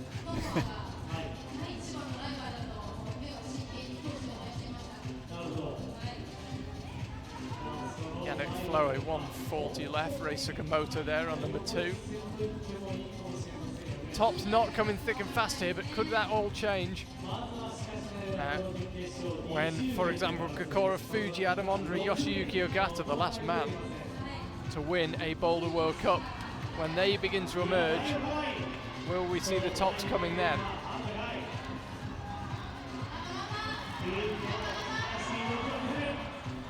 $1:15 now, and still no tops in this rotation. Rei Sugimoto's looking pretty close. Yannick Flo is having a good battle on number 3. Jonglon Chon not getting it done on number 1. Rei's just got to keep it together here. He's got through the hardest section, 1 minute left. And finds a top. Classy climbing from a classy climber. Rei Sugimoto, top for him on number 2. That could come in very handy. 5 climbers now with a top. Make that 6 when Rei Sugimoto's score updates. So you're going to need a top to get in the final. We now know that. So yeah, 1 top gets you in the final as it stands. That's currently where the line is drawn, separating the climbers. Those with the top and those without. It's the way that Kai hits that with the right hand. He's actually really struggling on the next move. His time's going to be up for Kai. 1 top and 3 zones. Taking a serious hammering in the process. Should be enough for him to get through to the finals later on. Yeah, you would imagine so. Won't be much in it. Kokoro Fuji now. Got 3 Japanese climbers out of 4. Jakob Schubert on his own out on the left. Kokoro Fuji gets underway. Route setter in the famous B-Pub gym in Okakubu that we went past yesterday on the train as we left Shinjuku. Mike was getting excited just from being near B-Pub, let alone going in it. Yeah, it was very tempting. We didn't have time to get off the train, unfortunately, but I was thinking we could just give it a quick sprint over there, do a few boulders. I just got off a flight from Europe. I wasn't sprinting anywhere. I was sitting. Sprinting to the bar. Furiously sitting. But we'll check it out later in the week, I promise. Kokoro Fuji, as I say, one of their setters there. They've got pretty high quality, high caliber setters. Multiple World Cup winner, Kokoro Fuji. Tomorrow having a look at this straight up method. It's good to get to there, but it's this next move. Oh, nice work to foot swap there. It's actually a dual texture screw on, so he's not going to stand on that, I don't imagine, but it looks like he might just try and commit to standing on it. It's good work here from Tomoa. Managed to go all the way around the houses and end up back where the other guys were. He's done an awful lot of moves to get there, but I think it could pay off. It does for Tomoa Narasaki. Finds a top. So suddenly we've got climbers who have a top who won't be in the final because we've got 7 of them. Yeah, men's number 2 is looking very doable all of a sudden. It just looked like the conditions on that boulder had massively deteriorated in the middle of the competition, but all of a sudden these guys in the top 6 or so really doing well to find quick tops on that. And that was nice from Tomoa as well. Just pushed it, sort of leg pressed it all the way up into the full mantle on those 2 volumes. They managed to basically down climb through the handholds, through the zone, then climb back up and then jump for the top.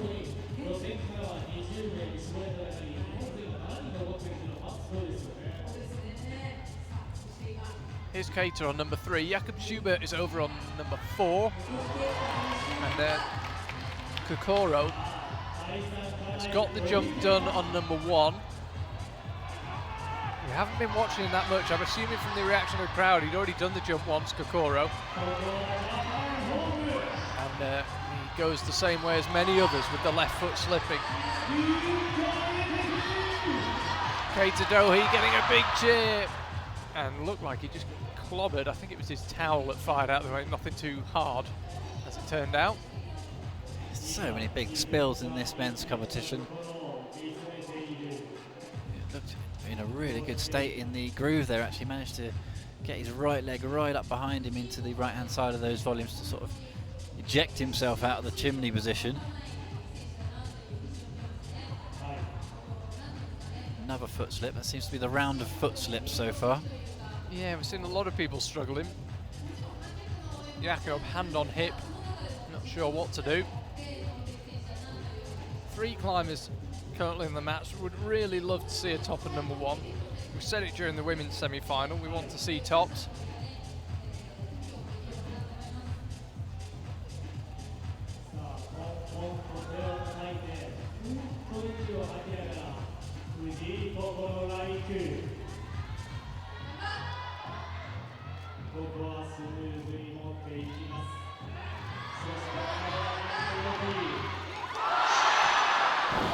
a big impact. Huge impact. He gave that absolutely everything.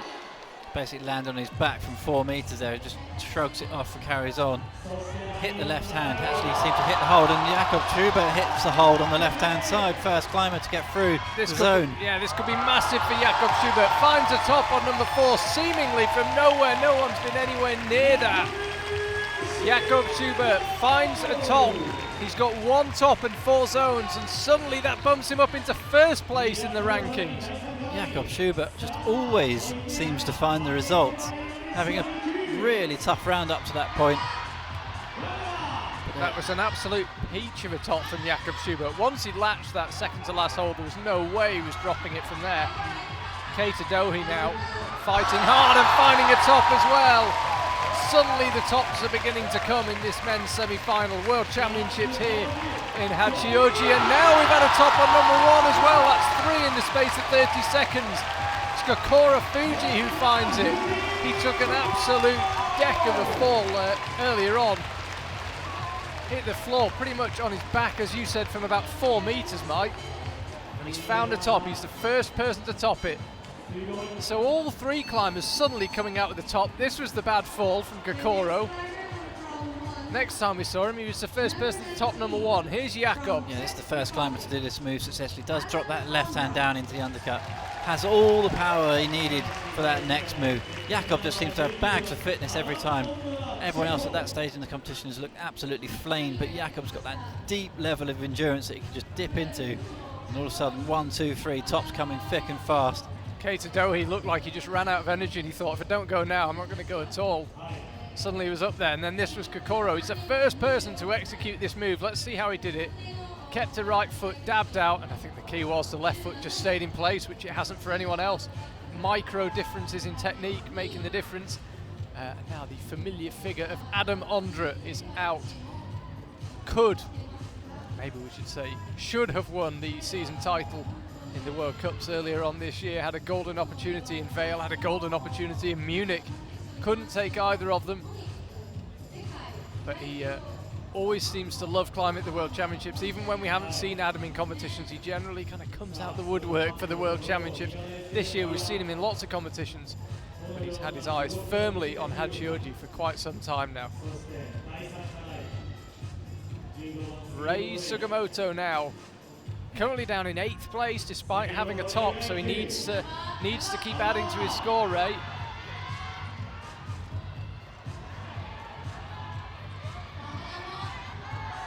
Yone Kruder down in 5th position is potentially going to be in trouble here if people keep adding zones to their 1 top.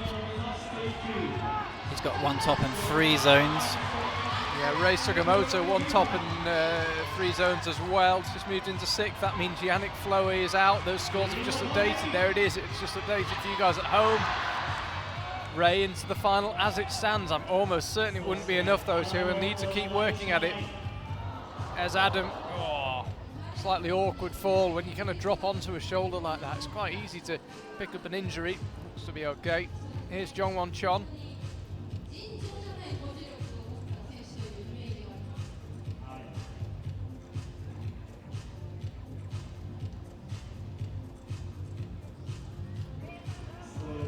So suddenly the top's coming thick and fast. Jakob Schubert just stamping his authority on this semi-final from nowhere. I mean, had he not found a top there, it wouldn't have been enough. You need a top to get in the final.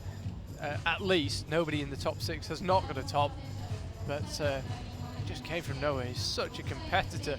I think it's same in the women's competition. The most powerful boulder seemed to be the last in terms of pure physical climbing power.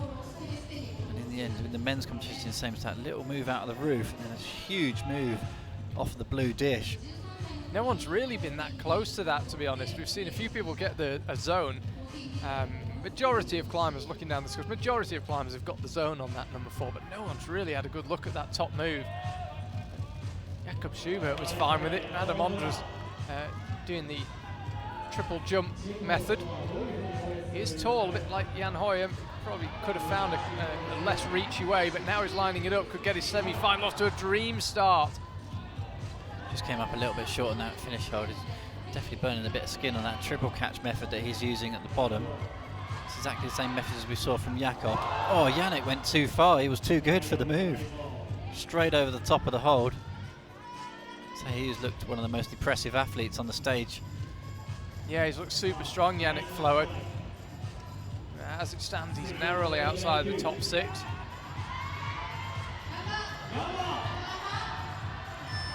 Rei Sugimoto's got 1 minute to go. Energy-wise, you suspect this might be it for him because it's just so burly. You're simultaneously pushing and pulling with all your limbs. And he looks like he's about to get himself in a good position, just needed to find some way of getting that right foot engaged. I think he actually missed. I think he looked down to see where his foot had to go and missed the hold. See blood coming out the right-hand side of his forearm as well. There's that arm bar. So Yannick on this one, last time he went all the way over the top, missed the jug. Is there any power left for this next move? Hits it this time. Oh, he's absolutely cruised it, and you'd have thought he'll bring it home from here. Just needs to be careful. No problem at all for Yannick Flowe. Just needs to match. Adam Ondra finds a quick top on the right-hand side as well. And we missed that. Missed that on the camera. Don't worry though, we've got a view down the stage, and as Mike said, Adam Ondra finding a top. Hopefully we get to see that again. To be honest, I had to miss it as well. I just saw him coming off pumping his fist, so I'm automatically assuming he topped it unless he was particularly happy with. Yeah, his score's just updated. He did get it, and we'll get a replay after we've seen Yannick. We'll see a replay of Adam. This was Yannick. Yeah, all of a sudden it looks like 2 tops is where you're going to need to be. Adam Ondra stuck with his triple catch method. It's strange actually, because one thing, if we could say he had a weakness, I think Adam would admit that kind of modern new school bouldering was probably it. And yet he used the new school style of the 1-2-3. Oh, as we saw in, do you remember Munich in May, the last boulder, where all he had to do was, I think, was find a zone to win the competition. And he'd almost been training too much new school bouldering. He was doing this mad triple catch method when using your heels and your toes would have been, you know, the way to go for him. So it can almost lead you down the wrong path sometimes, just thinking about, oh, I've got to do it. You know, we're in Japan, they love all these kind of triple catches and everything, but sometimes the basic way works. But that time, for him, it did work. Tomohiro Narasaki now. It's all Japan on the stage right now. Keita Dohi, Tomohiro Narasaki, Kokoro Fuji and Yoshiyuki Ogata. Tomoa could put himself in an amazing position here. This would be 2 tops for him if he can find a way. And from what we've seen, he'd be advised to go as soon as he feels he can. Rewarded with his top. Big cheer from the crowd. That's the first top of the rotation. I have to say, I love that move. They look completely stuck in this chimney. Oh, look there. Both hands are really not doing that much, and all of a sudden you just hit the eject button, you just come flying out the top of it and hit the top jug. Yoshiyuki's on the last move and also slips off the foothold. He's going to swap his shoes out for something different on the left foot. One of those guys who seems to come out with his entire luggage with him. Yeah, exactly. Look at the size of his bag. It's like he didn't have to fly here, that's all I can say. Yeah, this semi-final really coming to life all of a sudden. First hour or so, didn't have much in the way of tops. Didn't have much in the way of action. We had a lot of people looking a bit confused standing on the mats, and suddenly the tops are coming thick and fast. And I don't want to try and predict what you'll need to make it into the final. I still think 2 tops should see you in, barring a miracle. I'd imagine 2 tops will see you in, but 1 top certainly won't. We know that already. But as I say, I think if you can get 2 tops, you should be in. Right now, Kai Harada, the reigning champion, is currently in 6th place. He's got 1 top with 3 zones. So that's 6th place as it stands right now. That means Jerne Kruder has certainly missed out. It means Jan Hoyer has missed out. Sean McCall, Manuel Cornu, so already big casualties. But I think if you could get 2, you should be all right. Jakob Schubert with 1 top and 4 zones, I think has got a bit of a nervous way. He could well have done enough, but there's long enough to go that Jakob might be getting a bit nervous.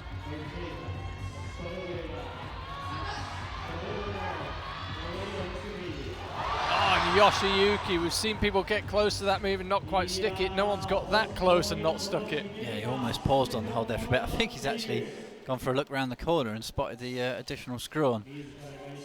Quite surprising, with only 1 minute 15 left. Now's the only time he's actually seen it. Goes for another look again. It's really interesting as well that that's caught a few climbers out, and there's probably a good lesson to be learned there, which is when you get on the mats, just spend 20 seconds, look at the boulder from every angle you can reach. Well, it's interesting actually. I don't want to blow our own trumpets, but the first thing we did when we went down there is went, oh, I wonder if there's anything on top of that hold. And yeah, it's interesting to see. I mean, we're not on the stage in front of a few thousand people in a World Championship semi-final. It's very different when the lights are on and the pressure's on and everything else. But, yeah. But no, I agree. We did spot it. I mean, I guess the glaring problem for us would be not having the horsepower to get off the floor. But yeah, it's true that the climbers maybe should have spotted that. As part of the skill of being a climber at this level is that you have a good look at the boulder and there are no details that you miss, especially crucial ones like that. Yoshiyuki's lining it up again, and again his foot is slipping, as you can tell from the reaction. You need to see the pictures. So we got one early top in that round, and then none afterwards. So Yoshiyuki Ogata won the last World Cup in Vail back in June. Feels a long time ago. Cannot find a top. Adam Ondra comes out again. There he goes. Always jogs across the stage, Adam. Always looks keen to get on with it. And again, comes out with a selection of shoes there. Yeah, I know. It travels with quite an entourage. Presumably someone pays for his excess baggage. There must be a lot of shoes come out, that's all I can say. The world's smelliest luggage. Yeah, that will get flagged for extra security when the sniffer dog gets a look at that. Sniffer Full dog of just climbing keel shoes. over. So it's Jongwon Chon, number 3. Immensely strong, as we know, Jongwon Chon, but he needs to get his semi-final properly underway. He's only got 2 zones so far. He cannot get into the final without a top, and I suspect by the time we're done and dusted, you will need 2. So he really, ideally, he certainly needs to top this one, Jongwon Chon. He left himself with work to do by not getting either of the first 2 done. It's been the most, the joint most popular to get done. Number 3. Seen 4 tops so far, which is the same as number 2. Here goes Adam. Andrew initially looking like he was going to go really high. He is going to go high, as we saw with Kokoro actually. Quite a comfortable position to get into. He just secures the zone. Yeah, I think that's clever climb from Adam. I don't think he really needed that. He just sort of said to the judges, there you go, got it. Actually Tomoa who went high earlier and ended up coming back down. Yeah, Tomoa did a lot of extra moves, but the end result was what it needed to be. So Rei Sugimoto now, closest to our camera, over on the left-hand side of the wall. And then Jongwon Chon and Adam Ondra. So we've actually seen the last action on number 1. Thank goodness for Kokoro Fuji and Adam Ondra who got it topped, because it would have been a shame if we'd left that one undone. Rei Sugimoto, just to let you know, who's right there, is currently 5th. So in with a pretty good shot of making the final. Rudolf Rana, who set the early pace, is looking pretty tenuous now in 6th place with 1 top and 4 zones. All he can do is watch. And Jongwon Chon, as I said, very successful, famously strong, even by the standards of World Cup boulders, but needs to get his semi-final properly underway. Because if he doesn't get the job done here, I'm sure he won't have done enough to secure a place in the final. Adam Ondra now, I think, is having a shoe change. There he is. I think it might have been 1 different shoe. I didn't actually, I've just caught him at the end. Let's have a look if he's got different shoes on each foot. Yeah, it's his left foot that he's changed.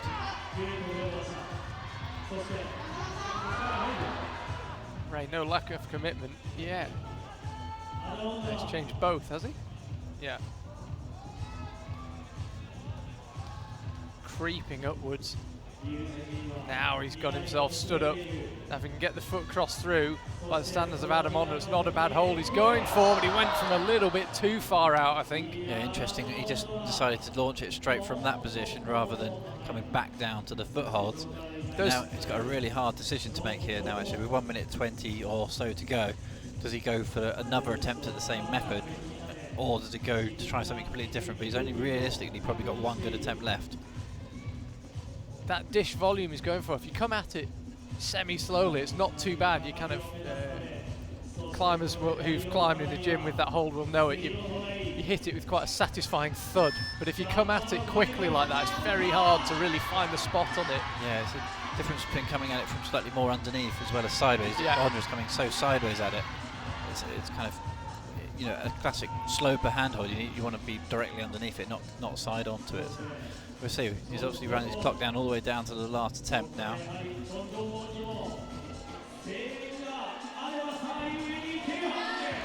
So Jongwon Chon is in big trouble if he can't get this boulder done, and I have to say, I don't know if he can. He's got an awfully big fight in his hand. You can see the sweat rolling down his face. The Onder in the background there as well has gone for the same method, standing up high on those two feature volumes. Jongwon Chon now levering himself out to the left. I'm keeping an eye on Adam Onder as we watch Jongwon Chon. Can he find a way of releasing himself for this move to the top? It could be his place in the final gone if he can't do it, and he cannot. We cut to Adam Onder just in time, and it's two tops for him.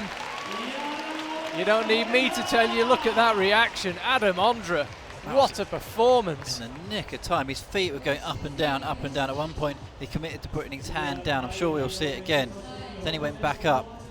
Yeah, he was all over the place. We were watching Jongwon Chon on the screen, and I kept looking to see the wall live, and Adam was up and down and sideways and across. At this point, it was so high risk. He's standing on top of a dual texture hold. And then eventually just got a lean onto it. It was so well measured. Talk about knowing their own body length. That was absolutely spot on. I think you'd have to go for about an hour-long run to burn the number of calories Adam burns in his celebration. His whole body tenses. It's extraordinary, amazing stuff from him. So passionate as an athlete. Yeah, and he moves himself up into second, and you can't help but be slightly sad there for Rudolf Ruano, who's in first place for quite a long time.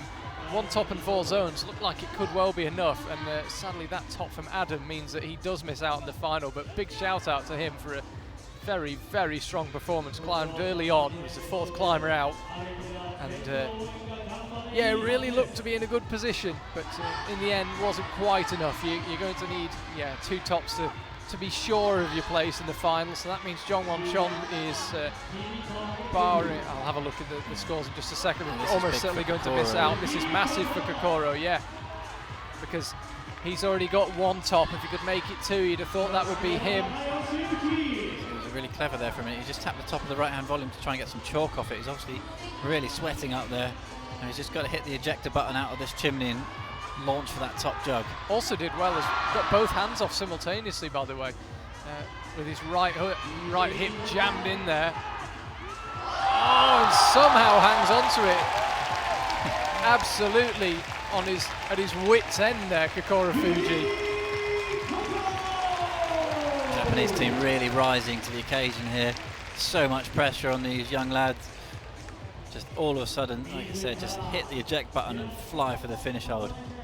I think he's so relieved there. If he hadn't held that, it would have been back on his head like he was on the second boulder. Yeah, so that that displaces his compatriot Rei Sugimoto from the top six. And now it's Jakob Schubert who's looking nervous. He's in sixth place. So who could displace him? Tomoe Narasaki is already through. He doesn't need to worry. Who else has not finished their rotation? Yoshiyuki. Yeah, Yoshiyuki. Is on boulder number 2, still 2 to go. Yoshiyuki could displace Jakob. Adam Onder, pretty sure will be safely through. Kokoro should be safely through. So really, yeah, I think, I haven't done all of the maths, but I'm pretty sure this is a straight battle now between Yoshiyuki and Jakob for that last place in the finals. Yasuyuki Ogata, as it stands, in 19th in the rankings, but he could get himself into the final. A top here would come in very handy indeed. Tomoa Narasaki is climbing on number 4. He's already done enough though, Tomoa. He'll be through. He can't be caught in the... He might be passed in the rankings, but he will end up in the top 6. Can Yoshi find a way? 125 left. He's doing it, quivering with the effort of staying on the wall. And he got 2 hands on the top, but he's got to stay there. He's got to control it. I have to double check my route setting knowledge. They're both, all the way that those guys are standing on top of that zone hold would indicate to me that it's not a dual texture hold. It may just be a standard texture hold all the way through. Not dual texture, it's just rubbish. Yeah, well, I think that's it. How on earth are they standing on that dual texture hold? It's just a bad hold. So 45 seconds to go. As I say, if you're getting anxious watching on and wondering who the top 6 will be, spare a thought for Jakob Schubert. He's currently sitting in 6th place. Rei Sugimoto looked like he might make it. Rudolf Ruana looked like he might make it.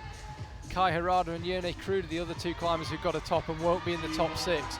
But Yoshiyuki needs to get himself on the board. He hasn't got a top yet. And he's got 20 seconds to go.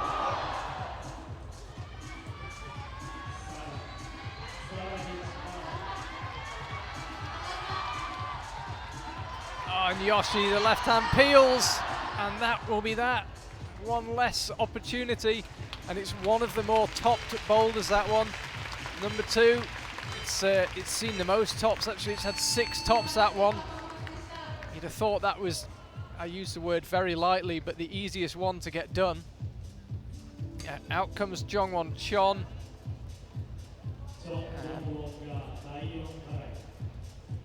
Yeah, could actually, I'm just looking at Jongwon Chon. Could get himself up there, but he has to top. Nothing else will do. And even then, he'd be vulnerable.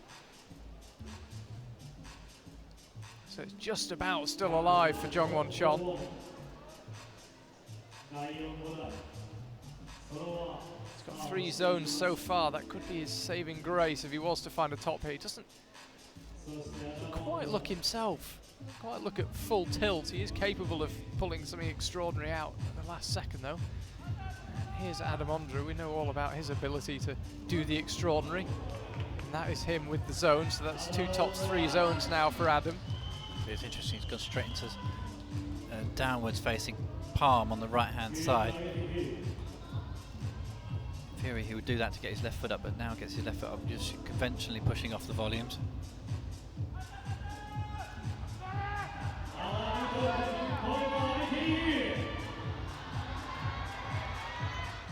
Got a real fight on his hands here, Adam. You can just try and picture it climbing in that position, and you can almost feel where the effort would be. It's all in the shoulders, the hips, all these quite unusual moves. Really taxing your pure climbing ability rather than, say, crimp strength or power. It's how creative can you be? How much all-round body strength have you got? Adam Ondra has got plenty of those qualities, becomes the first climber with 3 tops and asks the crowd for a little bit more. So Adam Ondra is going to win this round. And I have to say, on that boulder there, he had to work relatively hard through that middle chimney section, but then as soon as he got that right leg up and high and drop kneed, no doubt the last hold. Yeah, Jongwon Chon, he's we know how strong he is, and he had a good day in the qualifiers, but it's just not quite got going for him this semi-final. He hasn't really seemed to have engaged in these boulders at all. I think a number of the really, what you might say, strong athletes here have kind of really struggled a little bit to kind of get flowing, because you've got a good, powerful jump at the first boulder, but it's down to the footholds, and you've got a really tenuous, techie slab that's got an awful couple of footholds on it, and you've got a weird chimney, and then the only powerful boulder is the one to finish, but it's got a bit of a jump at the bottom as well. He doesn't look quite convinced by something, Jongwon Chon, whether that's his ability to do this jump or a minor injury, I'm not sure, but he just doesn't quite seem there this time. It's easy for us when we're looking on as well to think these people are robots. You've got to remember, everyone knows what it's like when you get out of bed on the wrong side in the morning and nothing's quite working. Perhaps he's just having one of those days. Remember, of course, all is not lost for Jungwon Chon. If he finds a top here, depending on how many attempts he's used up, and I have to say now it will be getting quite close in terms of attempts, but he mathematically I think could still just make it. But yeah, just hasn't quite clicked. I think you're quite right, Mike, with these boulders. Looks at the clock, he's alone on the stage now, Jungwon Chon. Kokoro Fuji will be next to try this boulder. He could actually join Adam with having 3 tops.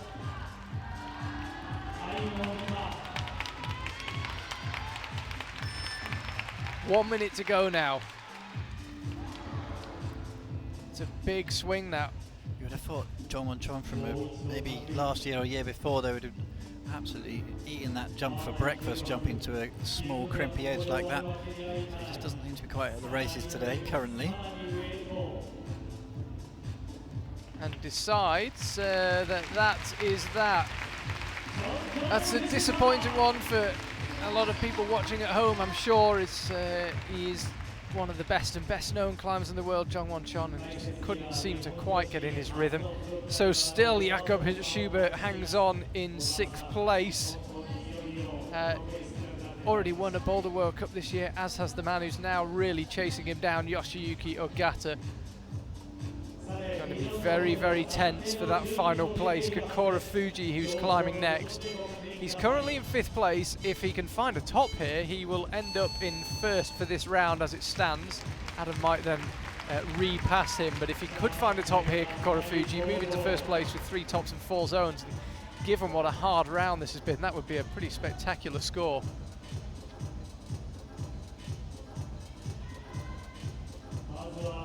Yoshiyuki Ogata now looking for something, anything on this number 3. It's seen a bit like number 2, it's seen quite a bit of traffic. It's seen 6 tops, number 3.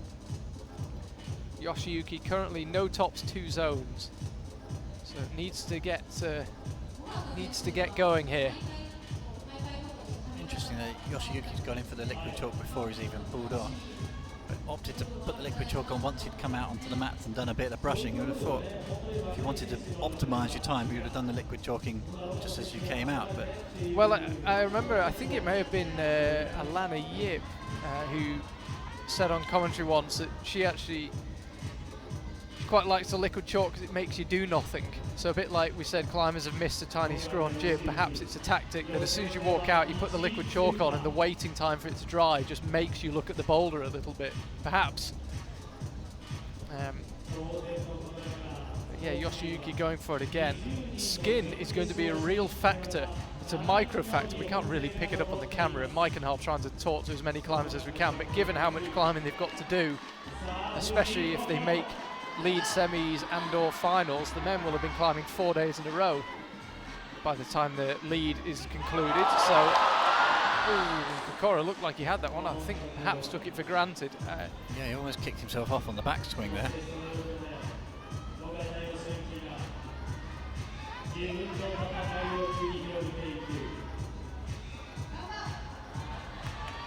Yoshiyuki got a real battle coming up here. We've seen a few people top this boulder. We haven't seen anyone make it look easy. I'm not sure that's humanly possible. Can he get himself wedged in here? He's already got the zone, so it'll be 3 zones for him. That will mean that even if he doesn't get this one done, it will keep his attempt to make the finals alive. So look at this, when his legs come flying back in, almost the touch on the wall just unloaded the hand slightly. Not much he could have done about it though, I don't think.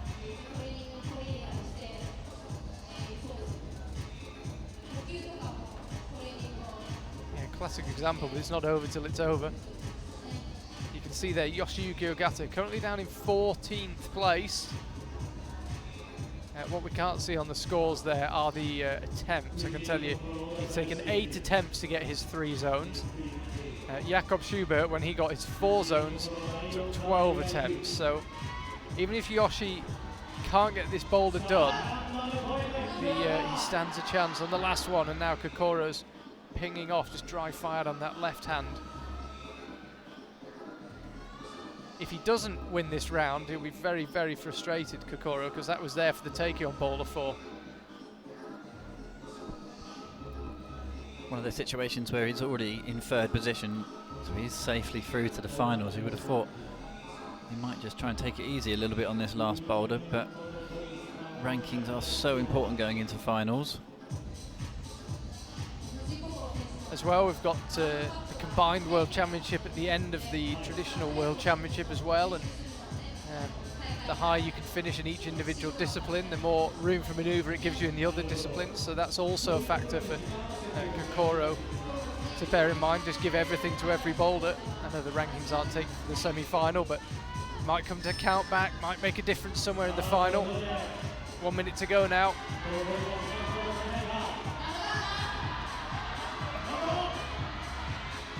Yoshiyuki Ogata scrapping away, and Kokoro, he knows that was the one.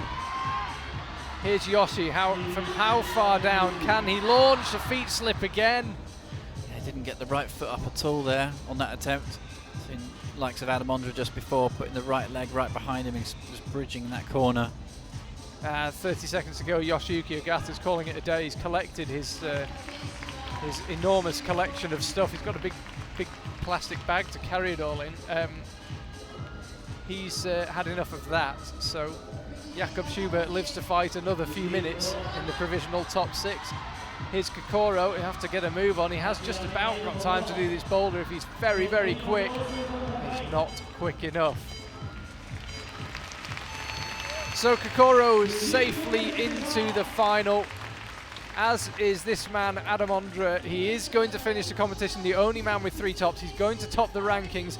No matter what happens on his attempt or Yoshiyuki's attempt, he's going to win the round, Adamondra. He's got a point to prove. Really, I think we can use the word should have won the season title for the bouldering this year. Managed to blow it really in Munich and then again in Vail when it was there for the taking.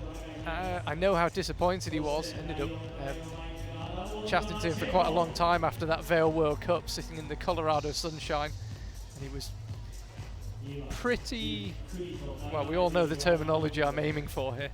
Pretty unhappy, I think it'd be fair to say. So a point to prove. Yeah, you do wonder. He's got a point to prove, but he's also got a very long week's worth of climbing ahead of him. So, I mean, he doesn't even need to pull on here. He could just disappear back. But it looks like he's going to go out there for the pure fight anyway. I have to say, I think psychologically it would have a massive effect if you look at everyone and you think, I climbed double the amount of boulders of any of you lot. If you can get 4 done and no one else gets more than 2. That technique there, managing to get a heel hook up on the edge. Gives you an idea of how bad that sloper is. The big blue sloper. Had to be so accurate there. Jump into a half crimp, such a physical position.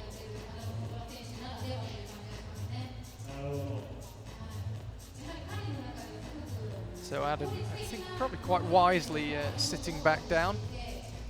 Let's have a look. How many attempts did Yoshiyuki Ogata take on his zones? He took 8.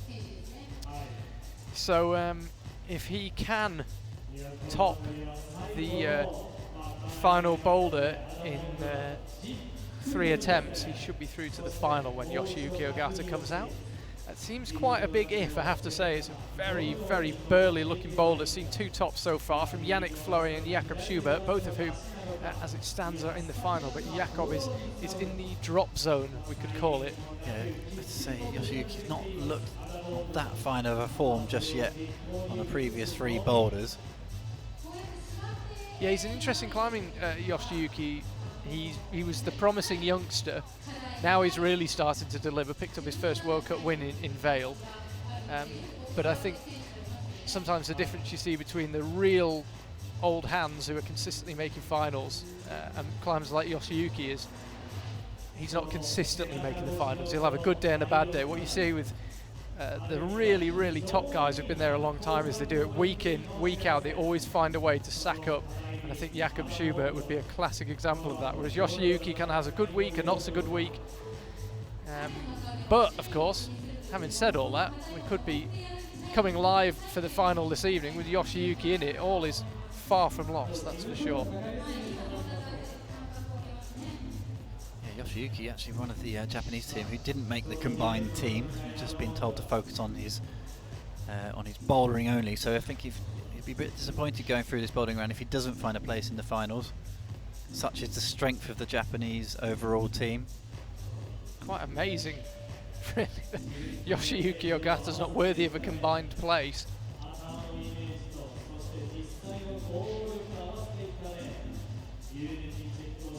So Adam Ondra is going to win the round. He's going to come out of this in first place.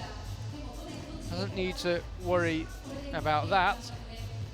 But as I say, what a psychological blow that would be to everyone else if he'd done double what anyone else could. If he topped every boulder in what's been a very hard round. Only the top 10 got any tops at all. Looks like he's going to go for the same method here. You get very compressed by doing it that way. Oh, he's using a... No, he's going to be using a right. It looks like he's not really giving it 100%, I have to say. Yeah, I agree. And he's said that is that. I think that big landing on the crimp a couple of times must have taken a bit of energy out of him. But I think probably quite sensible climbing from Adam Ondra. Well aware that the job is done. First place secured in the semi-final and off he heads. So Yoshiyuki Ogata now come out with all to play for.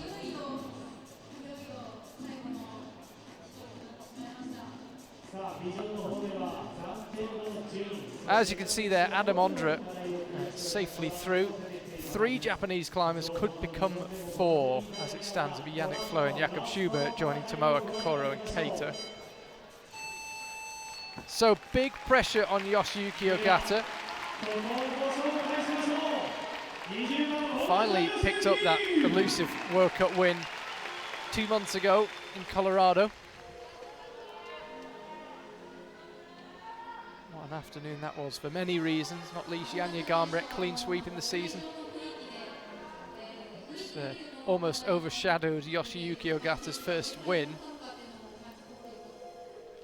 And this is quite sensible stuff from him. He's come out and a bit like you noticed on the last boulder, Mike, take his time. Yeah, this time he's gone into his luggage for a clip-on chalk bag.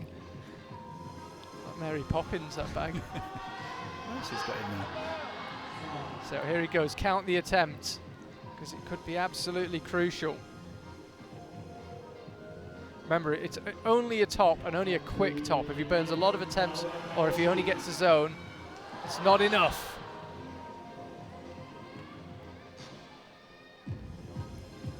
Pressure's really on Yoshiyuki Ogata here. Yeah, these attempts are so crucial. Yeah, so Jakob Schubert, he got his 1 top on his 3rd attempt. So if Yoshi takes more than 3 attempts, then it's going to be that for him, sadly. So he's got to get it this go. This is the one for Yoshiyuki, and he's not managed to do it. He's not going to get it done on his 3rd attempt, and that is going to cost him, even if he does get it done now. Schubert somehow, after really struggling through the round, finds himself in the final spot once again.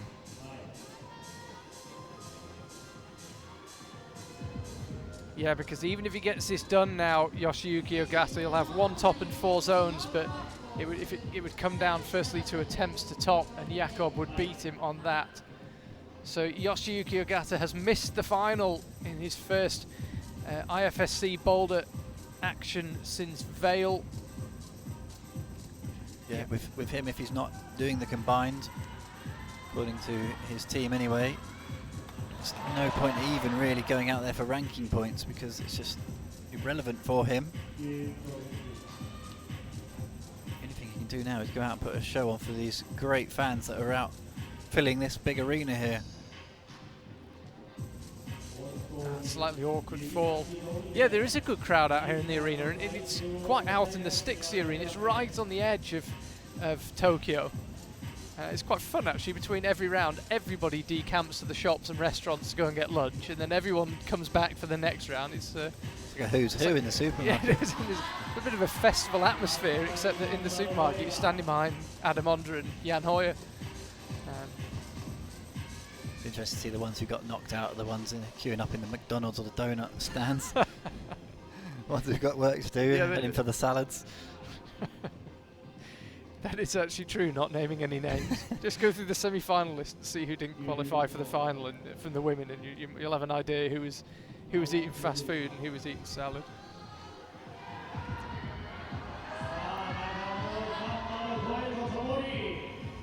Yoshi really burning the attempts now, and the problem is even these attempts, yeah, it's only one jump, but the right arm is surely getting more and more tired, even if it's only hanging on for a second or two. It's all effort. Yeah, it's all maximum loading on the crimp as well. I can't help feeling he'd be best served to sit down Yoshiyuki on the side of the stage, a bit like we saw Shauna Coxey doing earlier on in the women. She sat on the edge of the speed stage, just relaxed. Yeah, you can see him there just trying to control his breathing a little bit. He's had a furious number of goes. I was counting up until 3 when it mattered for a place in the final, but either way, Yoshiyuki Ogata has used a huge number of attempts.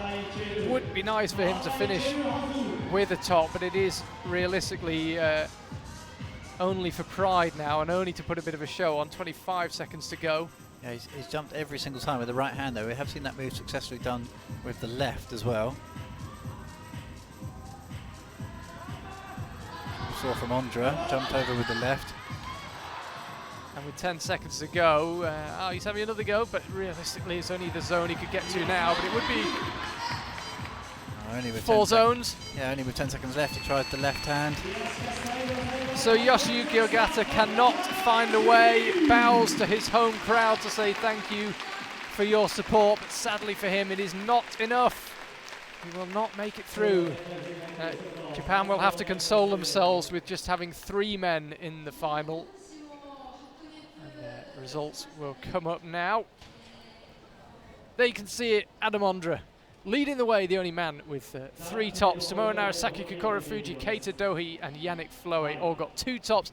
And Jakob Schubert, he must be the most relieved man in this arena in Hachioji, stays in 6th place after what's felt like a very long time waiting and watching. He got 1 top right at the end, and it gets him through. Also with 1 top, Rei Sugimoto, Rudolf Rana, Kai Harada and Yerne Kruder.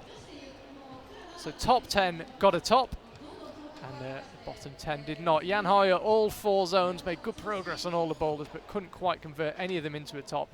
Jongwon Chon really wasn't his day, ends up in 12th place, a bit lower down the order. In joint 14th, Sean McCollum, Yoshiyuki Ogata. Manuel Cornu, after his breakthrough World Cup win this year, might have hoped for better. And then it's Nathaniel Coleman, Nathan Phillips, Misha Pekoras and Sergei Skorodumov. Okay, so we have our finalists in both the men's and the women's competitions, and the finals are coming up very shortly. We see you 4:45 Tokyo time, and the women are up first.